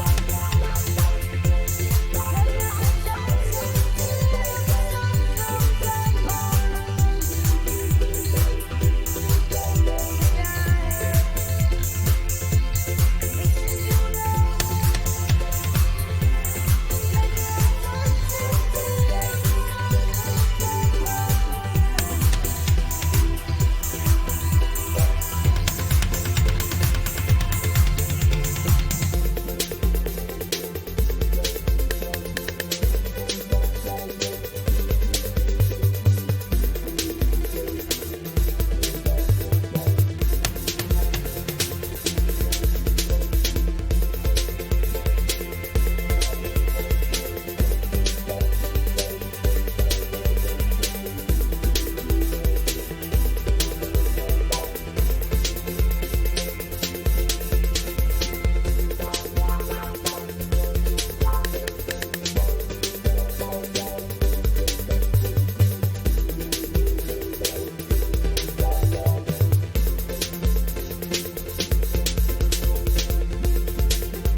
is your name.